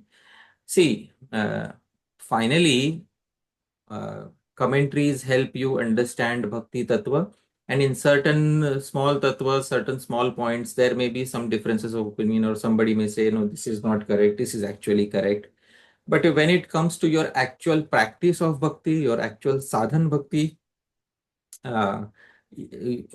most of these things won't have such a great impact. And even if there is some small impact, or even if some of our understanding may not be actually logically very correct, Bhagavan says in the Gita, Yoga Kshemam Vahamyam, I carry whatever you lack. So therefore, the acharyas, even if they point out some mistake in some other commentary, they don't say that this person is, this person is given a completely wrong understanding. They don't insult the other person. They know that even if there is some point which needs to be improved upon, still Bhagavan will take care of any shortcomings, because as Bhagavan has taken care of in so many situations with so many devotees. Devansh Prabhu, very simple question. Do you need to have razor sharp precision in all the tattvas, in all the places, at all the times in order to be perfect? Or will Bhagwan take care of some shortcomings? Please tell me. That's not possible, Prabhuji, to be so perfect, Prabhu. Yes. Bhagwan will take care of the shortcomings, yes or no? Please tell me. Yes, Prabhuji. Yes, Prabhu.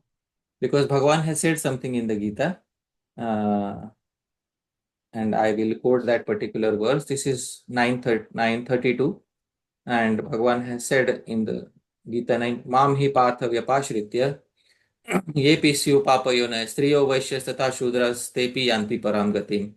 Even the shudras, the vaishyas, the papayonis, the animals who take shelter of me. So Prabhu, will it be expected from them that they have all the tattvas and siddhantas understood correctly? Certainly not, Prabhuji. But tepi yanti param gatim, will they attain the highest destination? Yes, Prabhu. So how can they attain the highest destination despite having so many misconceptions?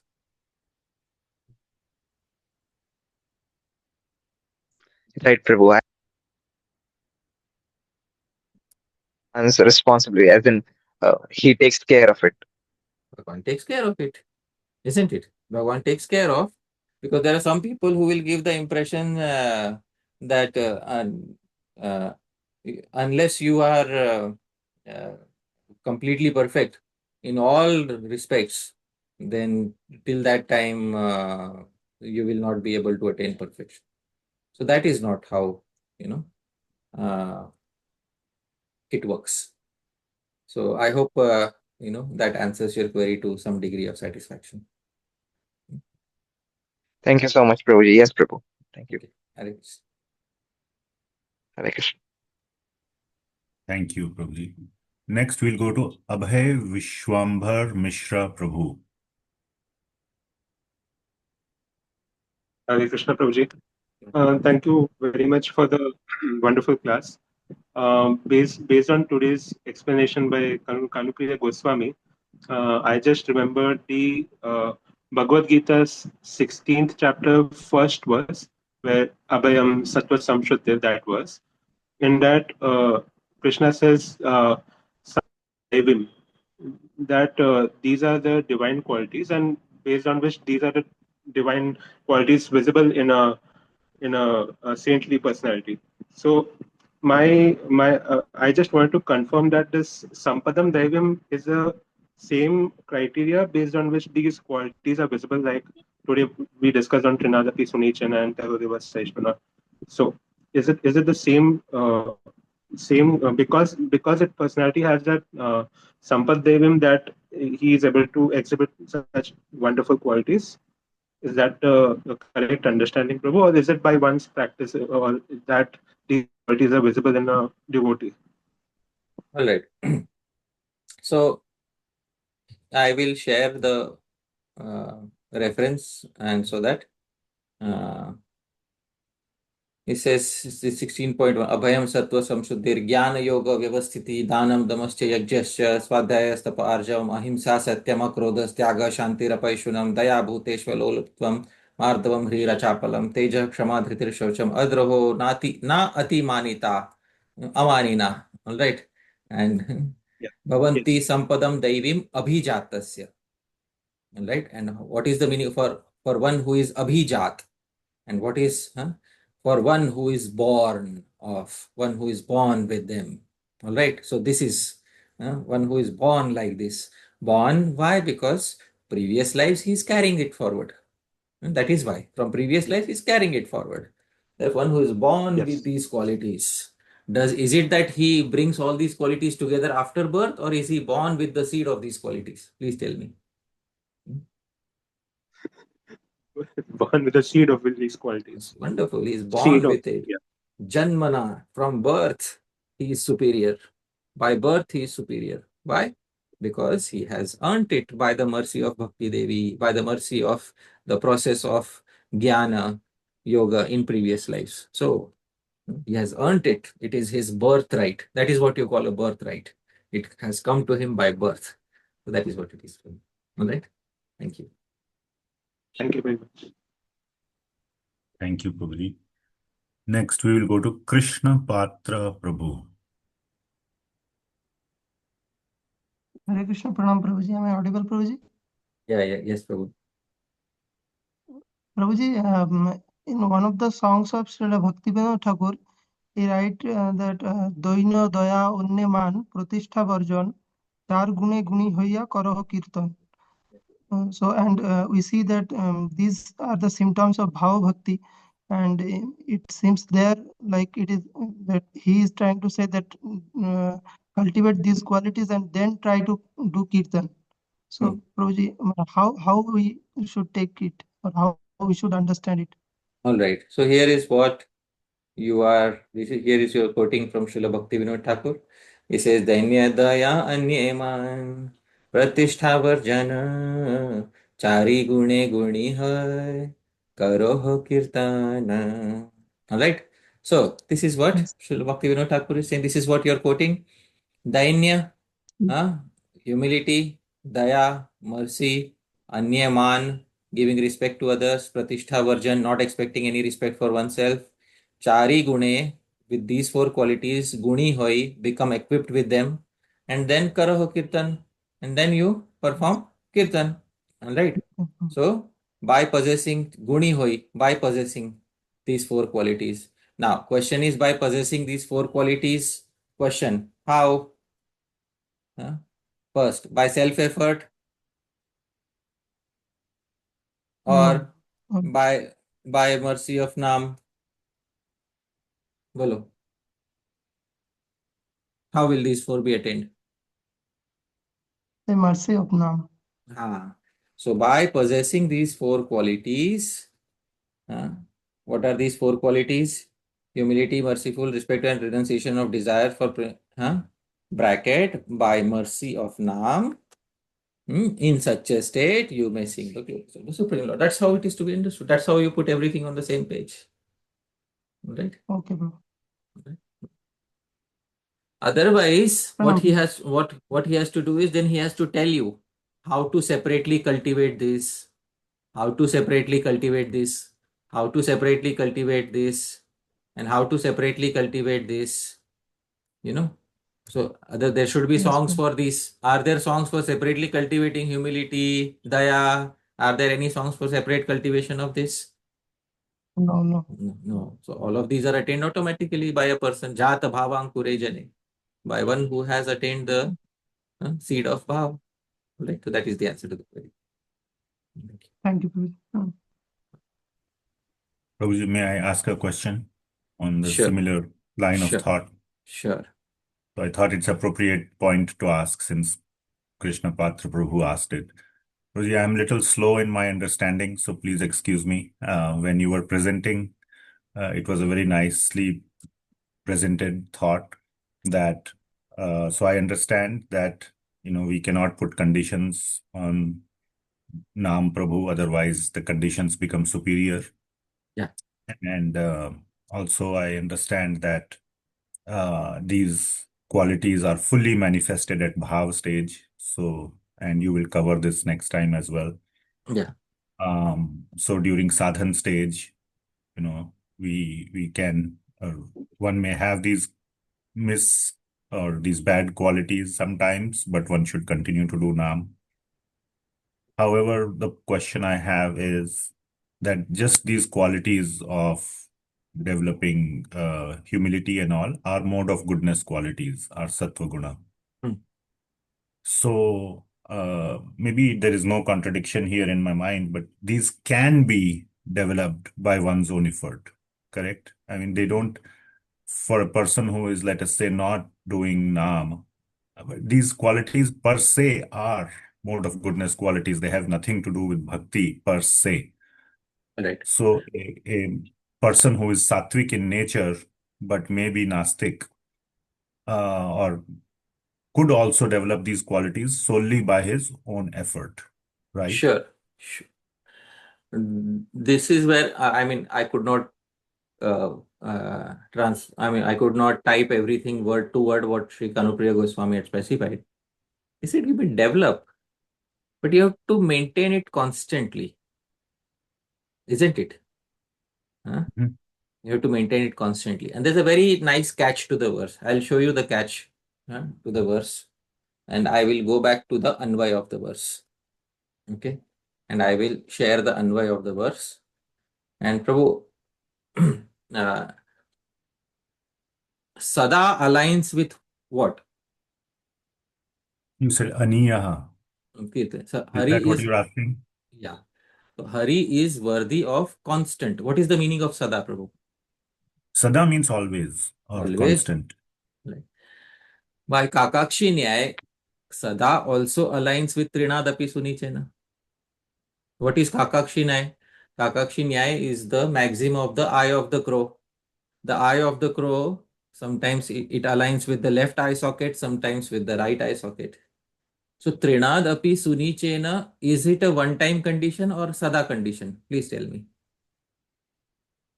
Sada condition.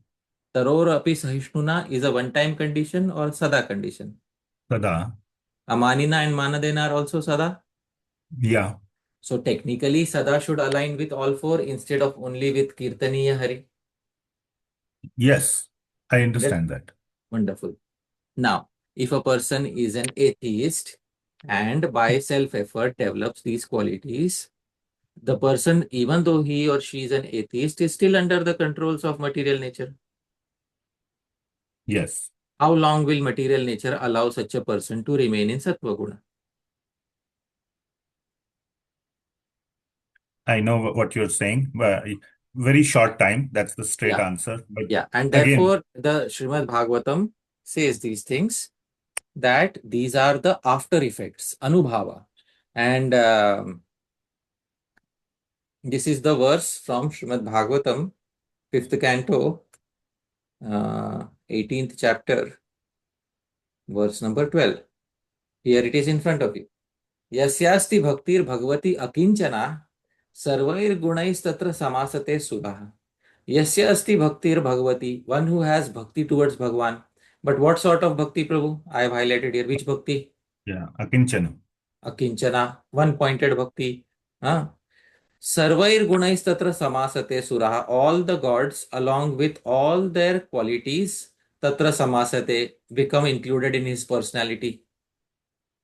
But harava bhaktasya, somebody who is not a devotee, kuto mahad guna, how can these qualities be there? They can't be stable in such a person. Why? Because manorathena asati dhavato. He's running on the chariot of his mind. And please tell me, will the chariot of the mind allow him to be situated in sattva gun forever? Please tell me. No.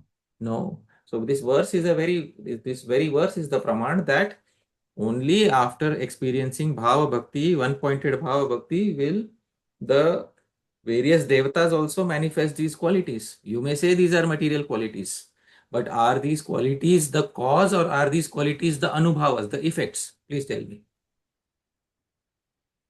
They are the effects. Effects of what? Bhakti. Yes, wonderful. Now we have put the horse before the cart. Yeah.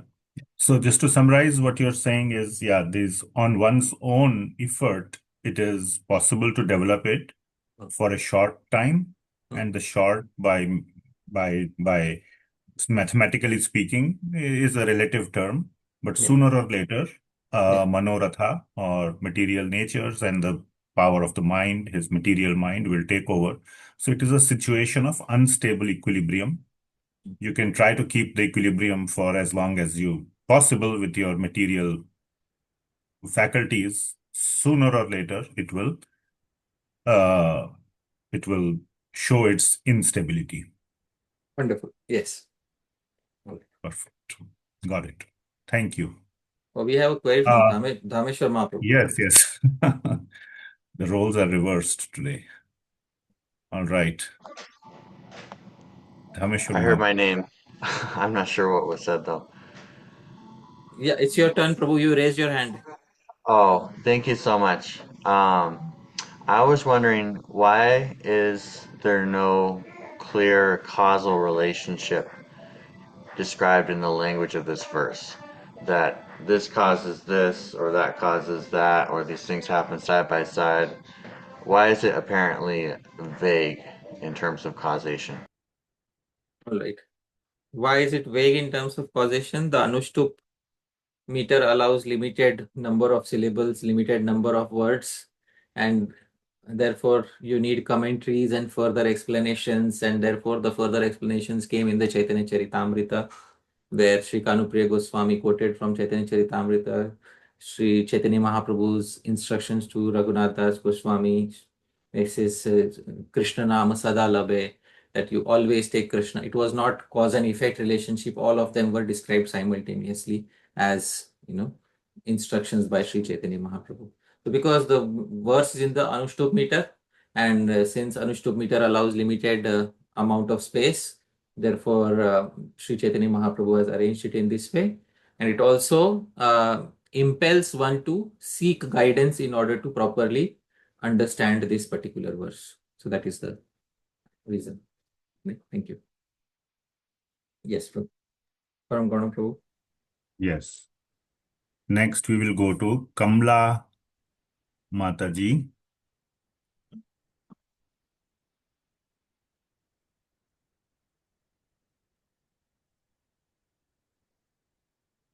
Kamla Mataji.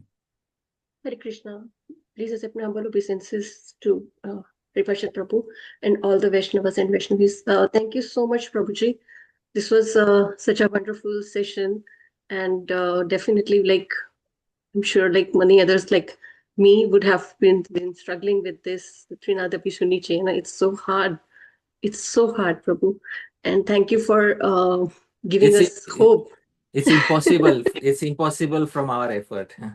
So hard is an understatement. It's impossible from our point of view. Yeah, but still, yeah. Please go ahead, Mataji.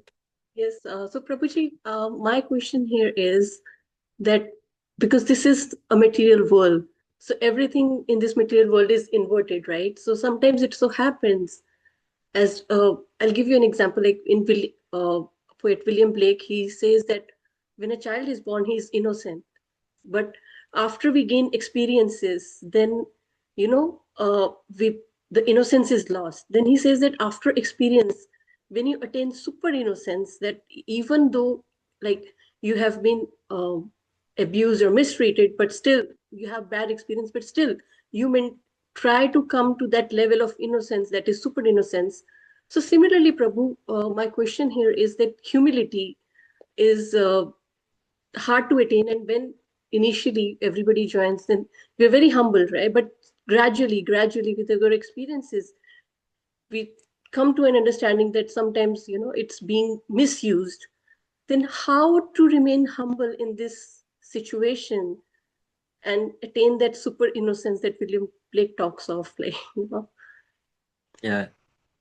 Therefore, I said, when we look at these situations purely from a material point of view, that I have to manage the situation so that I become humble and I become more tolerant than a tree. That is when we have not understood the equation of the verse. The verse is saying actually that all these qualities will develop automatically within yourself, provided the proper set of circumstances are there, and provided Shri Harinam bestows that particular mercy. tṛṇād api sunīcena taror api sahiṣṇunā. We will discuss these cases. Dhruva Maharaj saw Bhagwan face to face. After seeing Bhagwan face to face, when his brother Uttam was slaughtered by the Yakshas, he attacked the Yakshas and killed scores and scores of Yakshas. So much so that Maharaj Manu and Bhagwan Brahma had to come and stop him. Why are you doing this even though you are a pure devotee of Bhagwan? Please stop. It doesn't befit you. So a person, after having seen Bhagwan face to face, is indulging in reckless killing of the Yakshas. We have to discuss these cases. Why is it? If Mataji, if Dhruva Maharaj can lose his balance by one incident, and as I said, we'll also take the author also into question.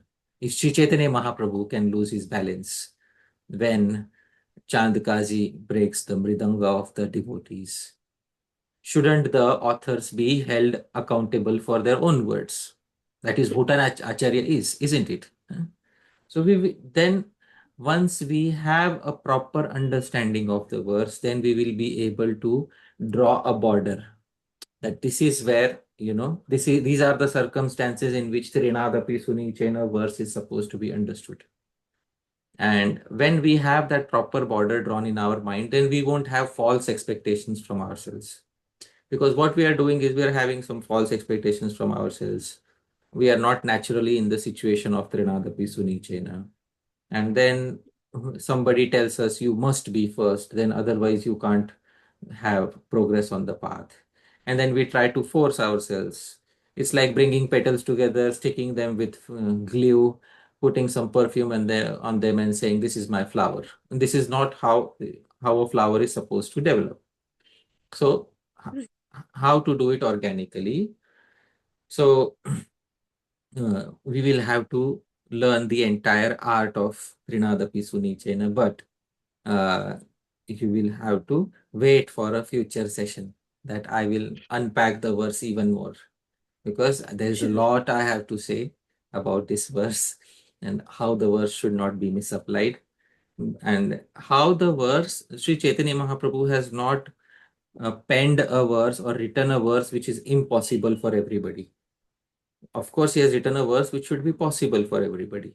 But how will it become possible for us? And what is the mindset with which we should understand the verse? Once we have a clear understanding of all these aspects, then we will know where our understanding was not proper, and then we will be able to apply the verse correctly. So I will definitely answer this query, but I don't want to give away the secrets of the next session in this particular session. I have the content with me. I will have to present it next time. And even in future sessions, there is also a wonderful, unique commentary on tṛṇād sunīcena, which compares it to the Upanishads. I'll try to find time if in a particular session we can have the comparison of tṛṇād sunīcena with the statements of the Upanishads.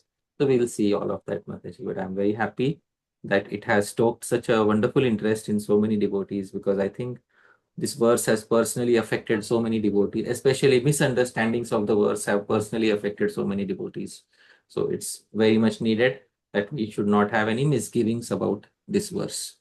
So I'll please have patience, and definitely I will speak about it in future sessions. Thank you so much, Prabhuji. So my understanding so far is like we should try to keep our sadhana like strong, and then we have to leave it on the mercy of Krishna and Nama, that we can attain that stage of tṛṇād sunīcena. And I'll be awaiting, Prabhuji, for the session that you're talking about when you will compare with the Vedas and Upanishads, because definitely this is very, very rare that this kind of a discussion is happening. And I'm really, really grateful to you that you're bringing all the essence, how to perform bhakti and how to perfect our sadhana. It's really, really a great fortune for me and everybody else. I'm talking about everybody. Like, so thank you so much, Prabhuji. I'm really grateful to you. I'm very thankful, Mataji, and definitely more important also is to learn how to deal with aggressions, because there will be some person in our life who will be an aggressor. There will be some person in our life who will come to hurt us. In everybody's life, there will be such a person, unless you have immense good karma from previous lives. Till that time, you can be rest assured that there will be a certain person sent by providence to ensure suffering in our lives. Yes. Whosoever that person is, how to have the proper vision towards an aggressor. Because unless we come to peace with, mentally we come to peace with why a particular person is acting as an aggressor, till that time we will not be able to deal with that person, deal with that situation in a devotional manner. So this will be discussed. Thank you. Hare Hare Krishna. Thank you, Prabhuji. Next, we will go to Nritya Gauranga Prabhu. Yeah. Nritya Gauranga Prabhu. Yeah. Hare Krishna Prabhuji, Dandavats Pranam, Jai Shri Prabhupada. Thank you so much for this wonderful class. Thank you. I would like to second everyone that for clarifying the misconceptions here. This is really helpful. And I want to clarify my understanding. I know and there are a lot of good questions today, and you have answered them very well. So one question is like, as you said, right, some things might happen in our life which will provoke us to behave against this tṛṇād sunīcena. But it doesn't mean that, because I know that I'm not at a bhava state. So I know that, but at the same time, I should still externally try to implement that, even though I know that I'm not ready for it. And as you said, we need to introspect and see that this situation has come into my life because of some of my past karma. So this has to be continuously happening, or we need to continuously introspect at every situation that we face, that nothing is happening by its own accord, but it's based on my karma. So my reaction should always be like, so in that sense, what I'm trying to do is, even though I'm not at that level, I'm still trying to implement that tṛṇād sunīcena. Even though I'm sure that it's not happening automatically, but explicitly, we should still try to do that until we get to the state of bhava bhakti where it happens automatically. Is that? See, once again, we are getting into this thought process that I have to implement tṛṇād sunīcena. I want devotees to break free from that for a moment. And you're very correct. People suffer due to their karma. That's spoken by Śrī-Caitanya-Mahaprabhu in Antya Lila. Haridasa kaha yadi Shrivasa puchila Swakarma phal bhukupuman Prabhu uttar dela. Prabhu, kindly read the translation.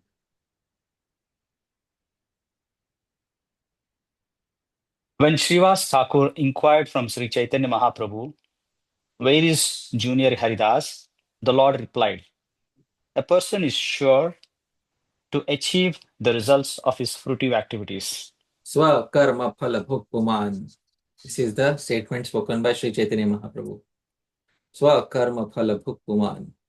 This is actually a statement from Vishnu Puran, and it is quoted by Sri Chaitanya Mahaprabhu here. A person certainly attains the result of all his karma. That is what Chaitanya Mahaprabhu said. Now we can't deny this fact. Mahaprabhu also has sanctioned that when a person suffers or enjoys because of his previous karma. Now, instead of getting into that same thought process of I have to develop tṛṇād, I have to develop taror, sahiṣṇunā, it is much better to think I have to develop bhava bhakti. How about that? Right? Yeah. How I have to develop bhava bhakti. Instead of chasing 5 different things which come from 5 different directions, isn't it better to chase the source of all of these things, which is in one direction? Please tell me. Yes. So, would you like to chase 4 or 5 different things separately, or do you want to chase the source of all of it one pointedly? What would you like to do? Source of all of it one pointedly. And what is the source of all these good qualities, which was specified today? Bhava bhakti, getting. So as long as you are, as long as you are aiming for that, you are automatically covering all the other aspects of tṛṇād sunīcena verse, including kīrtanīyaḥ sadahari. Because one of the symptoms of bhava bhakti is nama gane sada ruchi, that you have a constant delight in uttering Bhagavan's names.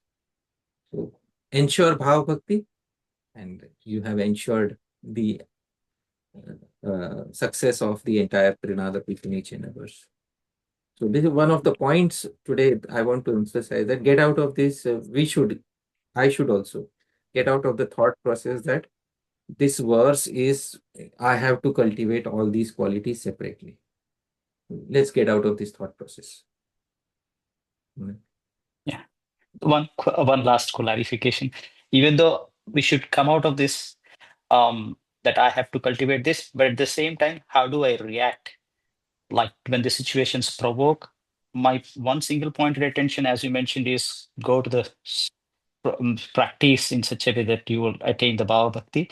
But at the same time, how do I react to these situations? Like I cannot just react whatever comes to my heart. Should I react in that way? But again, if I react in that way, it is not behaving like a devotee. It is behaving like a normal person. So this is where I want to get some clarity. All right. So wonderful. So how do I react to situations for the time being? Very simple answer.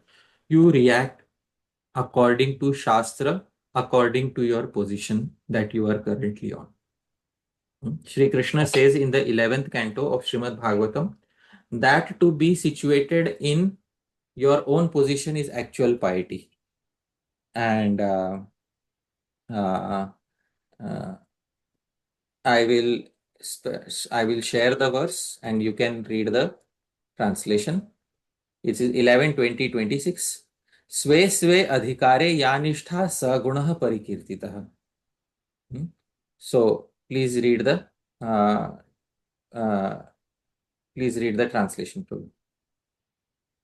It is firmly declared that the steady adherence of transcendentalists to their respective spiritual positions constitute real piety, and that sin occurs when a transcendentalist neglects his prescribed duty. So steady adherence of transcendentalists to their respective spiritual positions is what is real, is what is expected from you. That is what is expected by Bhagwan. That is real piety for you. Now, there are three stages of bhakti: sadhan bhakti, bhav bhakti, prem bhakti. We may be on the stage of sadhan bhakti, bhakti as a practitioner. What is expected from a person who is in the stage of sadhan bhakti is different from what is expected from one who is in the stage of bhav bhakti. Is slightly different from what is expected from a person who's on the stage of prema bhakti. So when you are in the stage of sadhan bhakti, you are a sadhaka, you are a practitioner. As a practitioner, what is expected from you? That you react to disturbing situations according to the lens of Shastra. Shastra will allow you to react to difficult situations. But it will allow you to react in such a way that you don't get negative reactions. Right? This is piety for you. Now, from situation to situation, it may differ. What to do in this particular situation, what to do in that particular situation. Let's say somebody verbally abuses us. We are on the stage of sadhan bhakti. And it is possible to report that person to a higher authority. So we are disturbed as a sadhaka devotee, we are disturbed. But instead of personally responding to that person, if it is possible to report that person to an authority and get things sorted out, as a sadhaka bhakta, we have reacted properly. We have reacted according to what is expected for a sadhaka devotee. Right? So this is tṛṇād api sunīcena, taror api sahiṣṇunā. I said it is for a devotee on which stage of bhakti? Bhava bhakti. Bhava bhakti. As soon as the distinction is understood, our adhikar right now may not be bhava bhakti. So our adhikar is not bhava. Why are we trying to fit into somebody else's shoes? But in every situation, react according to the guidelines given by Shastra. What Shastra has done. Or sometimes take inspiration from how previous sadhus who were sadhakas, how have they behaved? And behave like that. So like in that way, that is what is expected from you. Nothing more. Now it is natural and organic, yes or no? Yes, Prabhu. Yes. That's perfect. It. Wonderful. Yeah. Now, yes. Thank you so much, Prabhu. Thank you. But don't remain stuck in that position. You have to come to Bhava Bhakti. Yes. Sure. Wonderful. Thank you, Prabhuji. Next, we'll go to Jai Gauranga Prabhu. Hare Krishna, Prabhuji, Dandat Pranam. Thank you very much for wonderful class. Prabhuji, I wanted to check in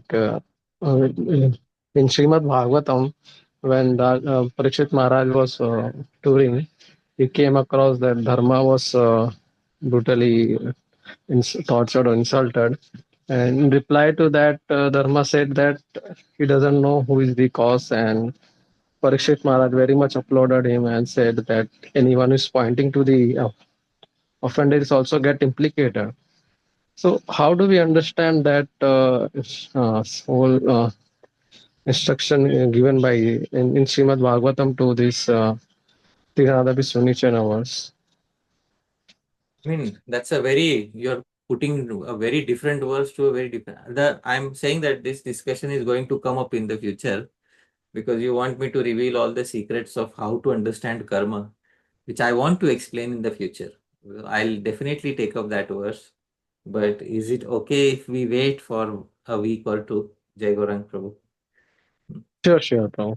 Yes, I'll definitely take it up. And because devotees need to see, as devotees, we need to see how to understand these various situations in our life. But I'll definitely try to take it up, and maybe in that session, this query will be more on the topic. So I'll wait for your query once again, but let's wait for 1 or 2 sessions. Sure, Prabhu. Thank you, Prabhu. Thank you. So we'll go to some questions on the chat, or we have a couple. I just want to keep the chat questions separate from the hands raised. Now we are in second round. So yeah, Dhāmeśvara Mahāprabhu, do you have a question?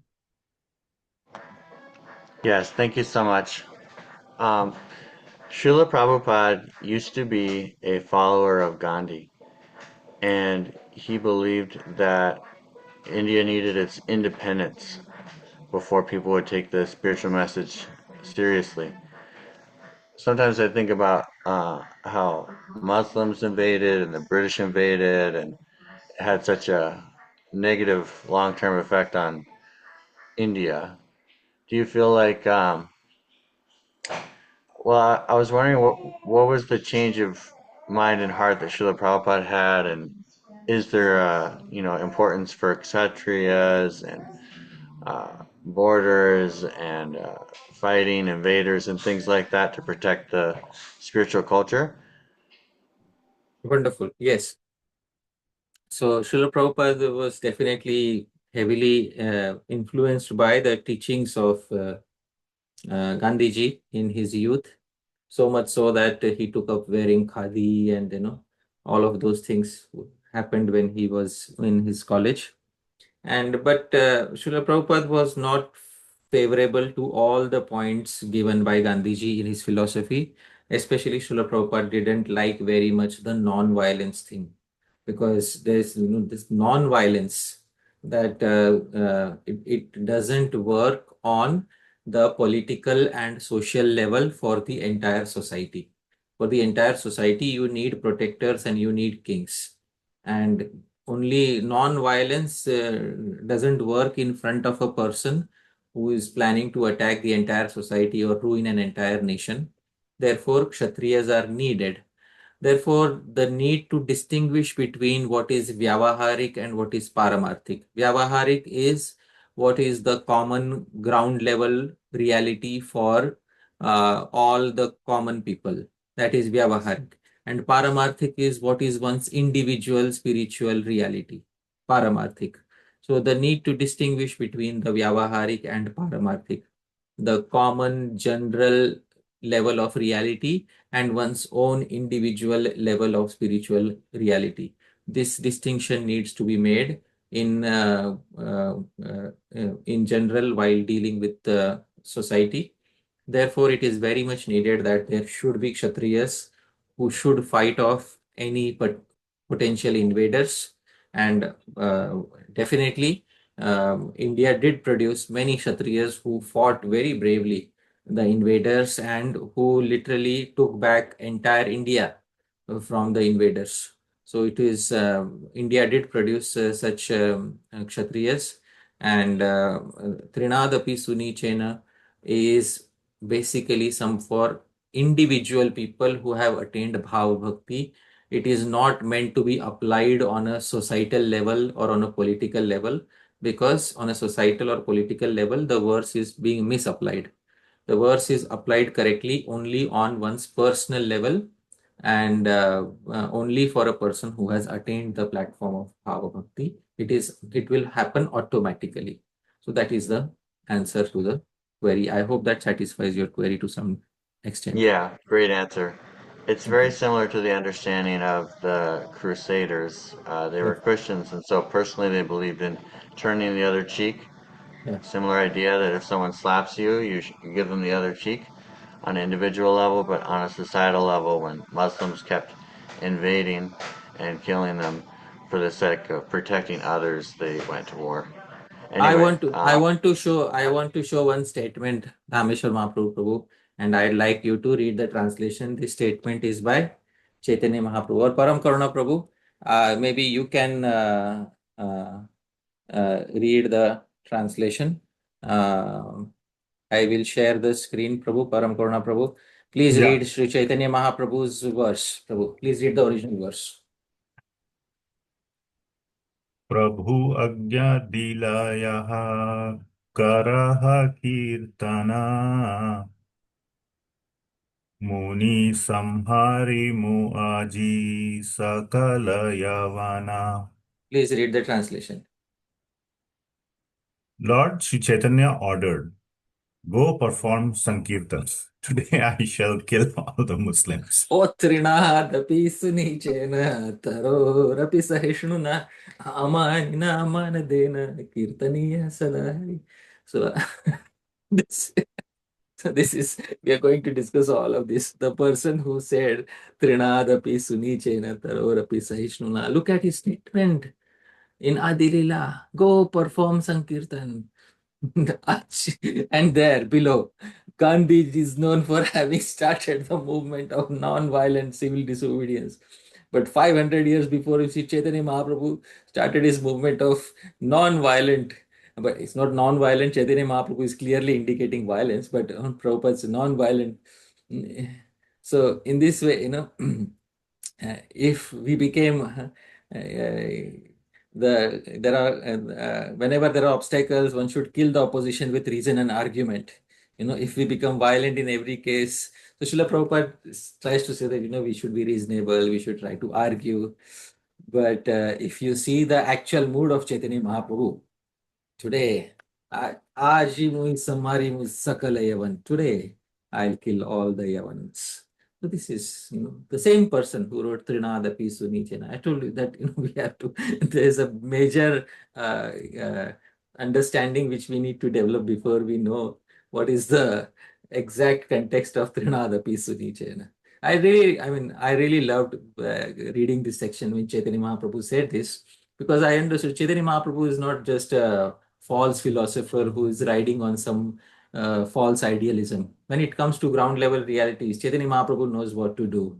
And they went with all the torches to the house of Kazi, and they burnt his entire garden down. And then they entered his home, and then they had his arms around Kazi's neck.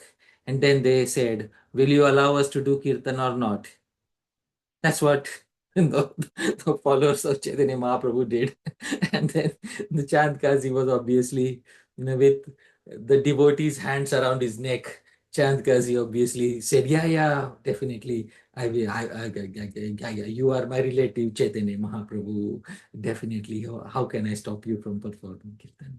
So for some people, this is what works. So, very nice statement by Chaitanya Mahaprabhu. Some verses I love from Chaitanya Mahaprabhu. This is one of them.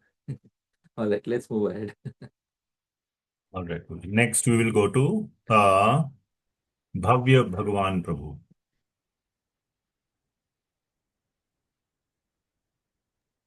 Hare Krishna Prabhu, then from Prabhuji, thank you for giving me another chance.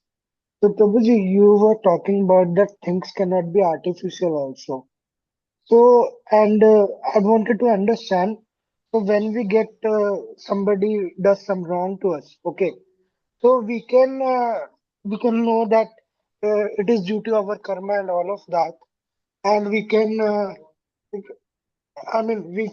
will not say that to the person back, but within ourselves we might hold some anger and resentment, and psychologically though that resentment or anger can cause us some health issues also. So Prabhuji, and we are also acting artificially, although we want to say something to that person, but we are kind of suppressing ourselves. So are we not acting out of our swabhava, Prabhuji? So how do we understand this, Prabhuji? See, it doesn't we acting by swabhav is not what acting according to Shastra is what is recommended. That's what I said. It's not acting by swabhav. Because there are some people who become victims on the slightest provocation.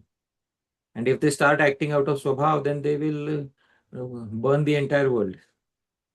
So, acting out of Shastra. If Shastra says Shama, Dama, control something, control it. If Shastra says react, you react. So therefore, our reaction should not be based on our swabhav. Our reaction should be based on our swabhav through the filter of Shastra. That is what should be done. I hope that answers your query. Yeah, but Prabhuji, what about the resentment? Because we are not at that level. And so Shastra also gives methods to deal with resentment, right? So resentment is ultimately a feeling of that I wanted to do this, but I could not do this, so I am feeling some lacking within my heart. So how to deal with that particular situation also is given by Shastra and Guru. And there are many examples of people, who felt a lot of resentment and how they came out of it. Avanti Brahmana felt so much resentment that people are spitting on his head. How did he come out of it? Shastra gives a lot of ways to understand and come out of your mental predicaments. The best thing about mental predicaments is that it is completely within your hand to come out of it. So by a proper understanding of Shastra and proper guidance from Guru, one can easily come out of mental predicaments. So that is what I would like to say. Thank you, Prabhuji. Thank you. Thank you. Before we go to chat, last question from Ajay Krishna Prabhu. Hare Krishna, Prabhuji. My question is, I have two questions, but I'll ask one here, one on the next time. This quota of tṛṇād sunīcena taror sahiṣṇunā amāninā mānadena. So is it applicable? It would sound quite stupid, but is it applicable only to the sadhakas or to the siddhas as well? No, as I said, this verse is completely applicable to those who are on the stage of Bhava Bhakti. In the Bhakti Rasamrita Sindhu commentary, Sri Jiva Goswami explains that Bhava Bhakti is neither fully Sadhan Bhakti nor fully Prema Bhakti. It embraces both Bhaktis with one hand. On one side Sadhan Bhakti, on one side Prema Bhakti. So this verse is technically fully applicable on the stage of Bhava Bhakti. So that is the answer to the query. So I'm sorry, but I don't get it. Like, is it applicable to the siddhas as well? Like, because siddhas, because the siddhas are beyond all of this. The siddhas are absorbed in a different world altogether, right? They are not, their identity has completely changed. So, when their identity has completely changed and they are absorbed in another world, which is not this material world, their smaran is of a completely different world. So they are much beyond the platform of having to tolerate material pains and material agitation, isn't it? Yes, yes. They have gone beyond the scope of this verse. Okay, Prabhuji. Thank you so much. Okay, Prabhuji. Now we'll come to questions in the chat. There are a lot of questions, so we'll just go through each one by one. I'll read out, Prabhuji, if that's okay, or... Sure. Yeah. So first one by Bhakti Praveena Mataji. My pranams. I'm unable to read out my queries verbally, etc. Thank you, Hari Parshad Prabhu, for your insider tips from Shri Radhanath Goswami, she met Radha Govindanath Swami Goswami and Shri Kanupriya Goswami for understanding of this verse. Thank you for giving us these weapons to protect ourselves from the sixth Namaprad and all kinds of misconceptions about Vijnana. You are not of this world. I am of this world. I am of this world. Yes, yeah. Since the qualities in the tṛṇād sunīcena verse are symptoms of bhava bhakti, and sadhan bhakti aims at bhava bhakti while using the material senses, does it follow that we can even do smaranam while sincerely desiring the qualities of tṛṇād sunīcena, but without having attained these qualities yet? Yes, Smaranam is one of the forms of Navada, Shravanam, Kirtanam, Vishnu, Smaranam. Smaranam is on 5 levels. Smaran Dasha is on 5 levels. Smaran, Dharana, Dhyan, Dhruvanusmriti, Samadhi. Level 1 is Smaran. Yatha Kathanchidapi Anusandhanam Smaranam. Whatever you can easily remember while sitting down, Smaranam.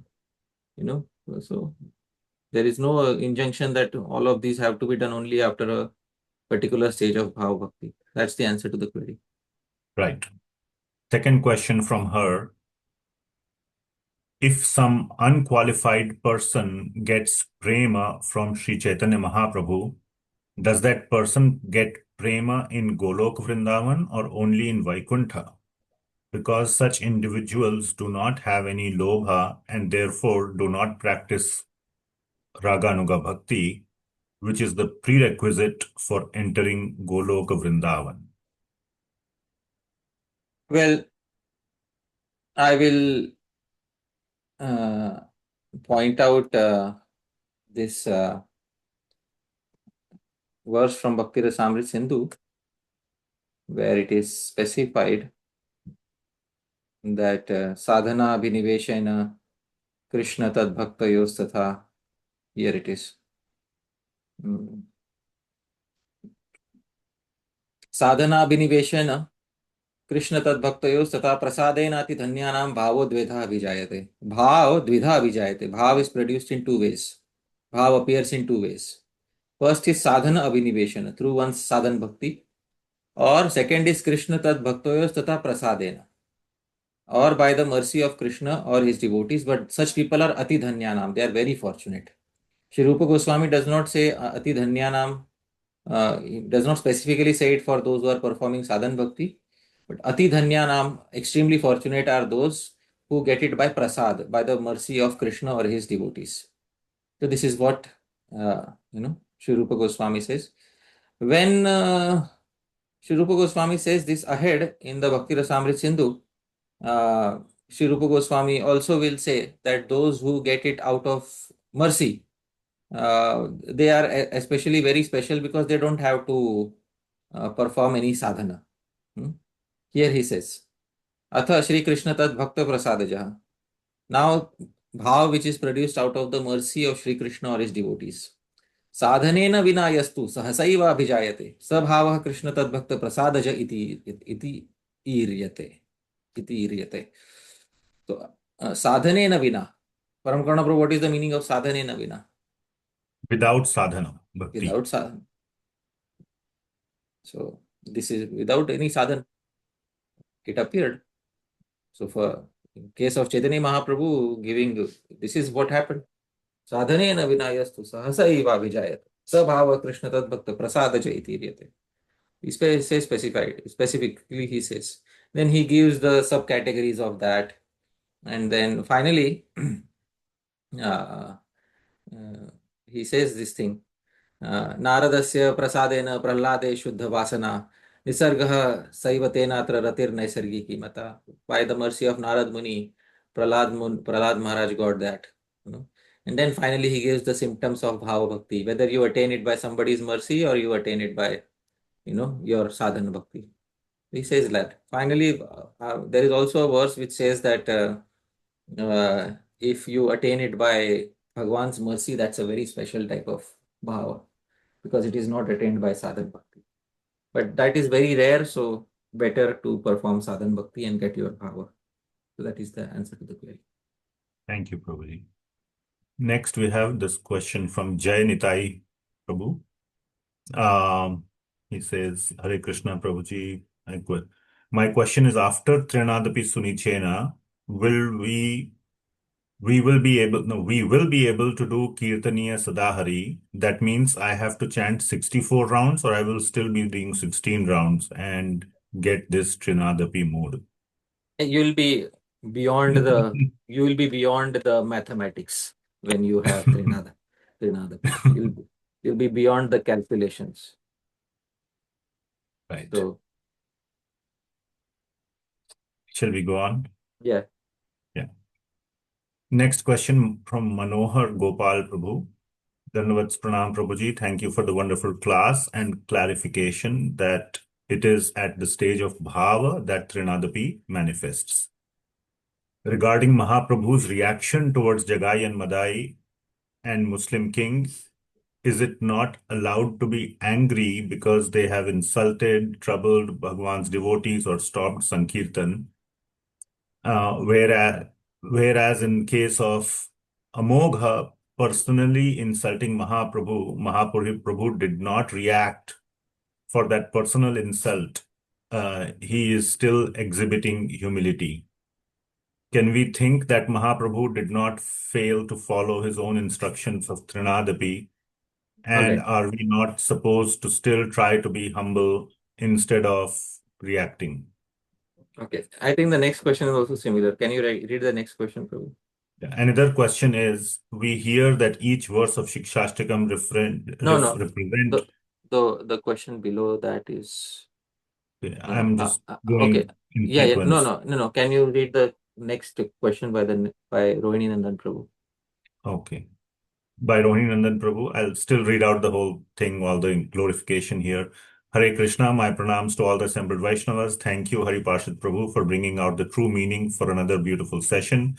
My favorite so far in this series. My gratitude to Shri Radha Govindanath and Shri Karnupriya Goswami for beautiful commentaries. Prabhu, my question is, you gave example of Chandkazi and Jagai Madai, but in both the examples, the Lord got angry for other Vaishnavas, not for selfish reasons. But on the other hand, we also read that Bhrigu Muni who kicked the Lord in the chest, but the Lord tolerated that. So is it safe to say that devotee can and should get angry even at the stage of bhava if some Vaishnava is criticized in front of them? Thank you, Prabhuji. All right. So similar questions, I think. Yeah. So I want to take this up in the next session because we'll match all the actions of Chaitanya Mahaprabhu with the teachings of Mahaprabhu. So I'll take this up in the next session, definitely. Sure. Okay. Then just since I'm going in sequence and my brain is small, so I'll just go back to this other question from Manohar Gopal Prabhu. Another question. We hear that each verse of Siksastakam represents different stage starting from Shraddha to Prema. Then how do we understand third verse actually talking about Bhava stage? Then what do next verses represent? Well, it's not, the verses are 8 and Shraddha to Prema are not 8 in number. So you can't have a linear coordination between them. Srila Bhaktivinoda Thakur has tried to do that in the Bhajan Rahasya. But when we come to the end of the discussion of this verse, that's when I usually take up Bhajan Rahasya, because that's when usually the Ashtakaliya Leela is discussed at the end of every verse. Like at the end of the second verse, we did the Ashtakaliya Leela for the second verse. At the end of the third verse, we'll do that for the third verse. But as of now, I would like to say that there's no one-to-one correspondence because the verses are 8 in number and Shraddha, Sadhu, Sang, Bhajan, Kriya are not 8 in number. So there is no one-to-one correspondence. All right, Prabhu. Thank you. Question 3 from Bhakti Praveena Mataji. Some individuals do not desire respect, not because they want prema, but due to Shudra or outcast-like qualities, where sense gratification is pursued even at the cost of social respect. They do not want, not because they do not desire respect. Okay, I didn't understand. Anyway, I'll keep reading.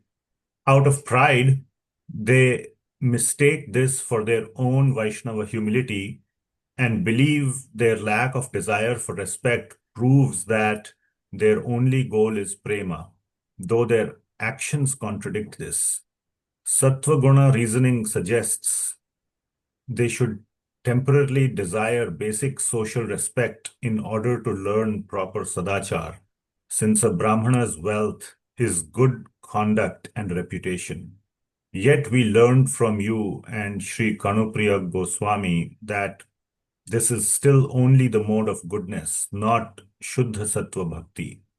If one recognizes oneself as such a low-class person and thus seems dependent on Sattva Guna discipline, how can one nevertheless give it up entirely and surrender to Cheto Darpanamarjanam power of Shri Nama, the blessings of sadhus and the voluntary grace of Shri Bhakti Devi?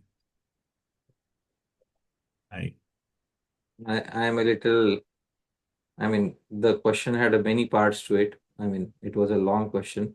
Yeah. I'll just answer it in short. What I understood about the question. Some people don't want pratishtha, not because they are situated on this platform, but because they have a lower nature. And see, when you come to the stage of bhava bhakti, you don't have these considerations. If you're not on the stage of bhava bhakti, short and sweet, the verse is not fully applicable to us. That's what we can understand, right? And first we develop bhava bhakti, and then we automatically the qualities come. If independently we are trying to develop these qualities independently, somebody is trying to project oneself as humble or something, then we should understand that devoid of bhava bhakti, these qualities won't stay for long. So that is the answer. All right, Prabhuji, thanks. Question 4 from Bhakti Pravina Mataji. If someone is as bad as those persons who beat Sri Haridas Thakur in 22 marketplaces, is there something that one can do in order to prevent speedy loss of all one's spiritual and pious merit, which is needed on the basic path towards Bhava Bhakti, tṛṇād sunīcena?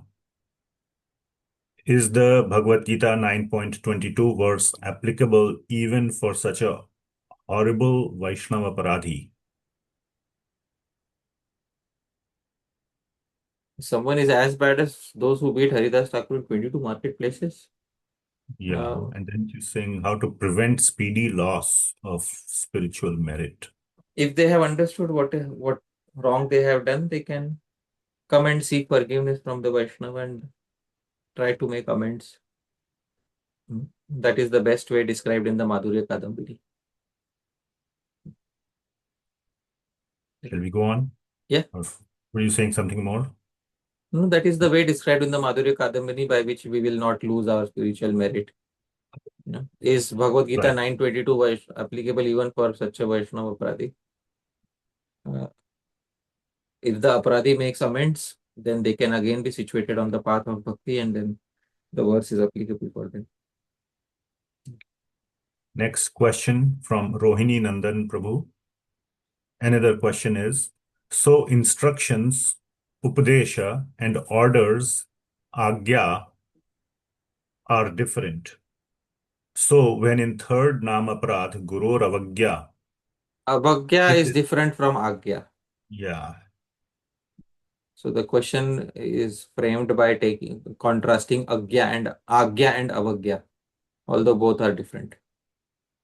Well, I read it as agya, but you can see the chat. I thought he meant agya, but there is no dash on top of the A. So it's agya. No, it's agya. Order means agya means ignore. Agya is order. Right. Avagya is disrespect. Avagya is disrespect. That is what it is. Okay. Should I continue reading the question? Yeah. Is it referring to order of spiritual master, not instruction given by spiritual master? No, it is referring to deliberate disrespect of spiritual master, either by not following his orders or either by looking upon the spiritual master as a mortal, as an ordinary mortal. So both are avagya, both are indications of disrespect. Although I understand that a disciple's attitude should be to take even the instruction of spiritual master as order, but is it safe to say that the aparadh is to disobey the order, agya, of the Guru, but it is okay if we fail to follow the instruction, upadesh, sometimes? Thank you, Prabhuji.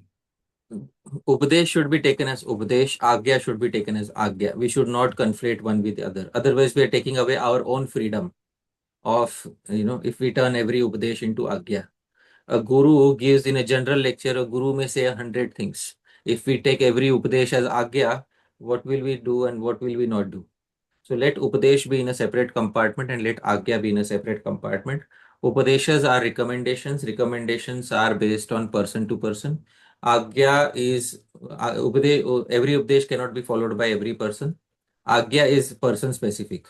It has to be followed.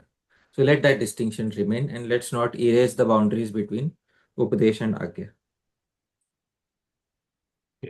Question number 5 from Bhakti Pravina Mataji. In some esoteric granthas, we read about Srimati Radharani in the position of Swadhina Bhartrika, the Naika or heroine who controls her lover. In such scenes, we see Sri Krishna as very much embodying the qualities of tṛṇād sunīcena. Today, you implied here and there that we should not focus so much on our needing to attain these qualities, our being the center of attaining bhava bhakti, etc. Also, in a session in the far past, you mentioned that we should not only cultivate our identity as a sadhaka, but sometimes we should simply empathize with Sri Chaitanya Mahaprabhu, give our attention to what he is feeling, and try to serve his mood in that state. Does it follow that by trying to support Sri Krishna in attaining that state of tṛṇād sunīcena in front of... Tṛṇād sunīcena is only for the sadhaka. It is not supposed to be conflated with Sri Krishna's behavior. Okay. Should I continue reading her question? No, because the question is based on the assumption that Krishna becomes tṛṇād sunīca. Krishna, the thing is sadā. Sadā means at all times one has to be tṛṇād sunīca. This is an instruction for the sadhaka. One should not apply it to Sri Krishna. That is the answer to the query. Yeah, got it. Okay, last question in the chat from Manohar Gopal Prabhu. Dandavat Pranam Prabhuji. We hear that Krishna does not accept anything from sadhaka unless we are humble and have devotion. Then how in sadhak stage, who does not have humility, devotion, any limb of bhakti that sadhaka is practicing is going to please Krishna for him to bestow the mercy to get to the bhav stage?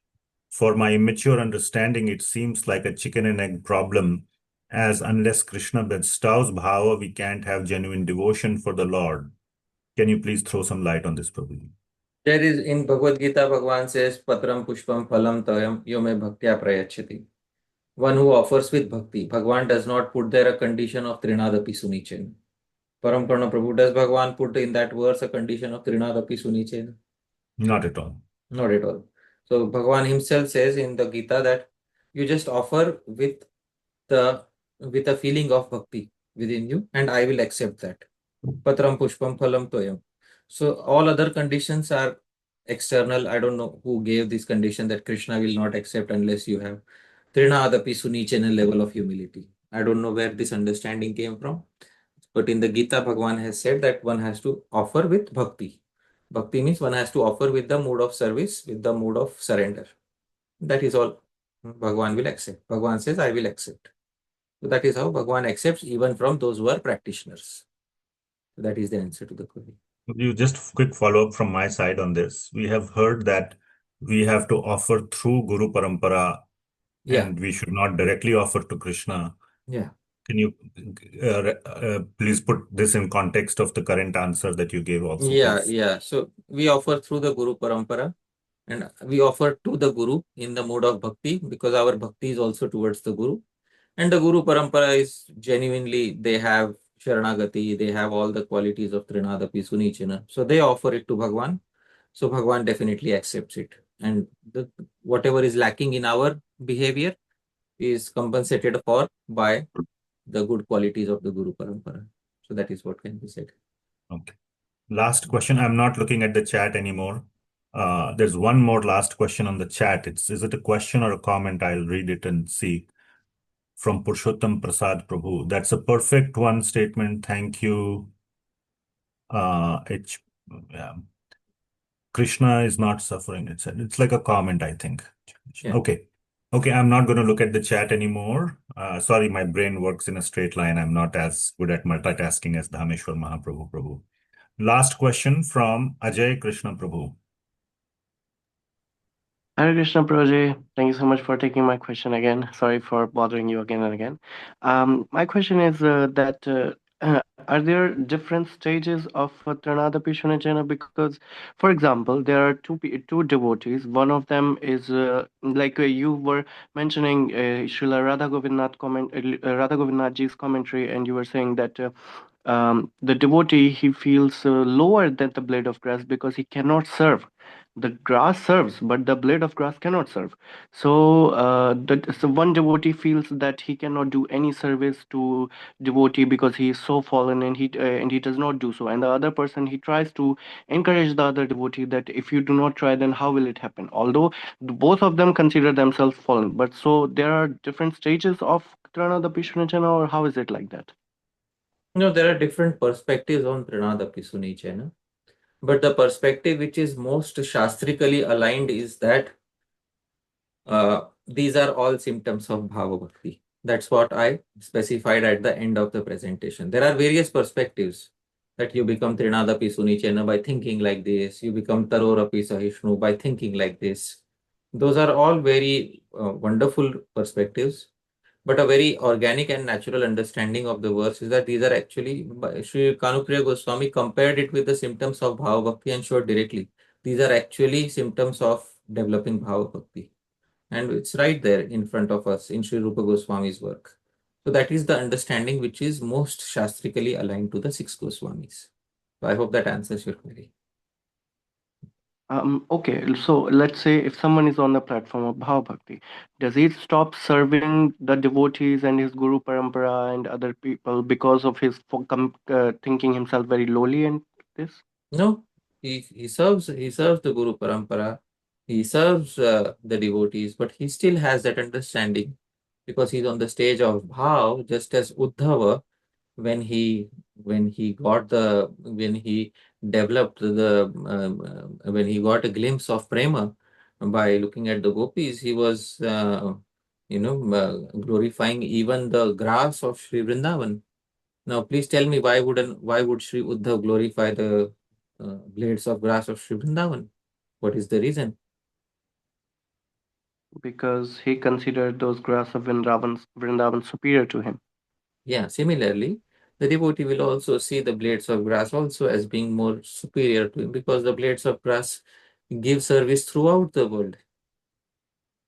No? They give service to so many entities around the world. And how many entities can the devotee serve? Unlimited, like millions. No. The blade of grass serves the entire world. Can the devotee serve the entire world? No, not at one point, no. No. So therefore, from that perspective too, the devotee knows that they have limitations. Okay. Yeah, that sums it up. Yes. Thank you so much. Thank you so much. Thank you so much, Prabhuji. Thank you once again. Such a wonderful Q&A and such a wonderful discussion for myself, and as many other devotees said, for everyone. So we've come to the end now. Thank you so much. Once again, I request all the devotees to unmute themselves and show their appreciation to Prabhuji. Thank you so much, Prabhuji. Thank you so much, Prabhuji. Thank you, so Prabhu. much. Pranam. Thank you. Thank you so much, Prabhuji. Hare Srila Prabhupada ki jai. Thank you so much, Prabhuji. Thank you so much. Krishna Prabhuji. Krishna Srila Prabhuji. Prabhupada Thank ki you jai. so much. Prabhuji, thanks a lot. Srila Prabhupada ki jai. Srila Prabhupada ki jai. Thank you so much, Hari Parshad Prabhuji. Jai. Thank you, Dhāmeśvara Prabhu. Srila Prabhupada ki Thank jai. you, Prabhu. Thank you so much Hari for Bol, see you juggling so often. many things at the same time. Hari Parshad Thank you, Prabhuji. Dhanyavad. Thank you, Paramakarna Prabhu. Srila Prabhupada.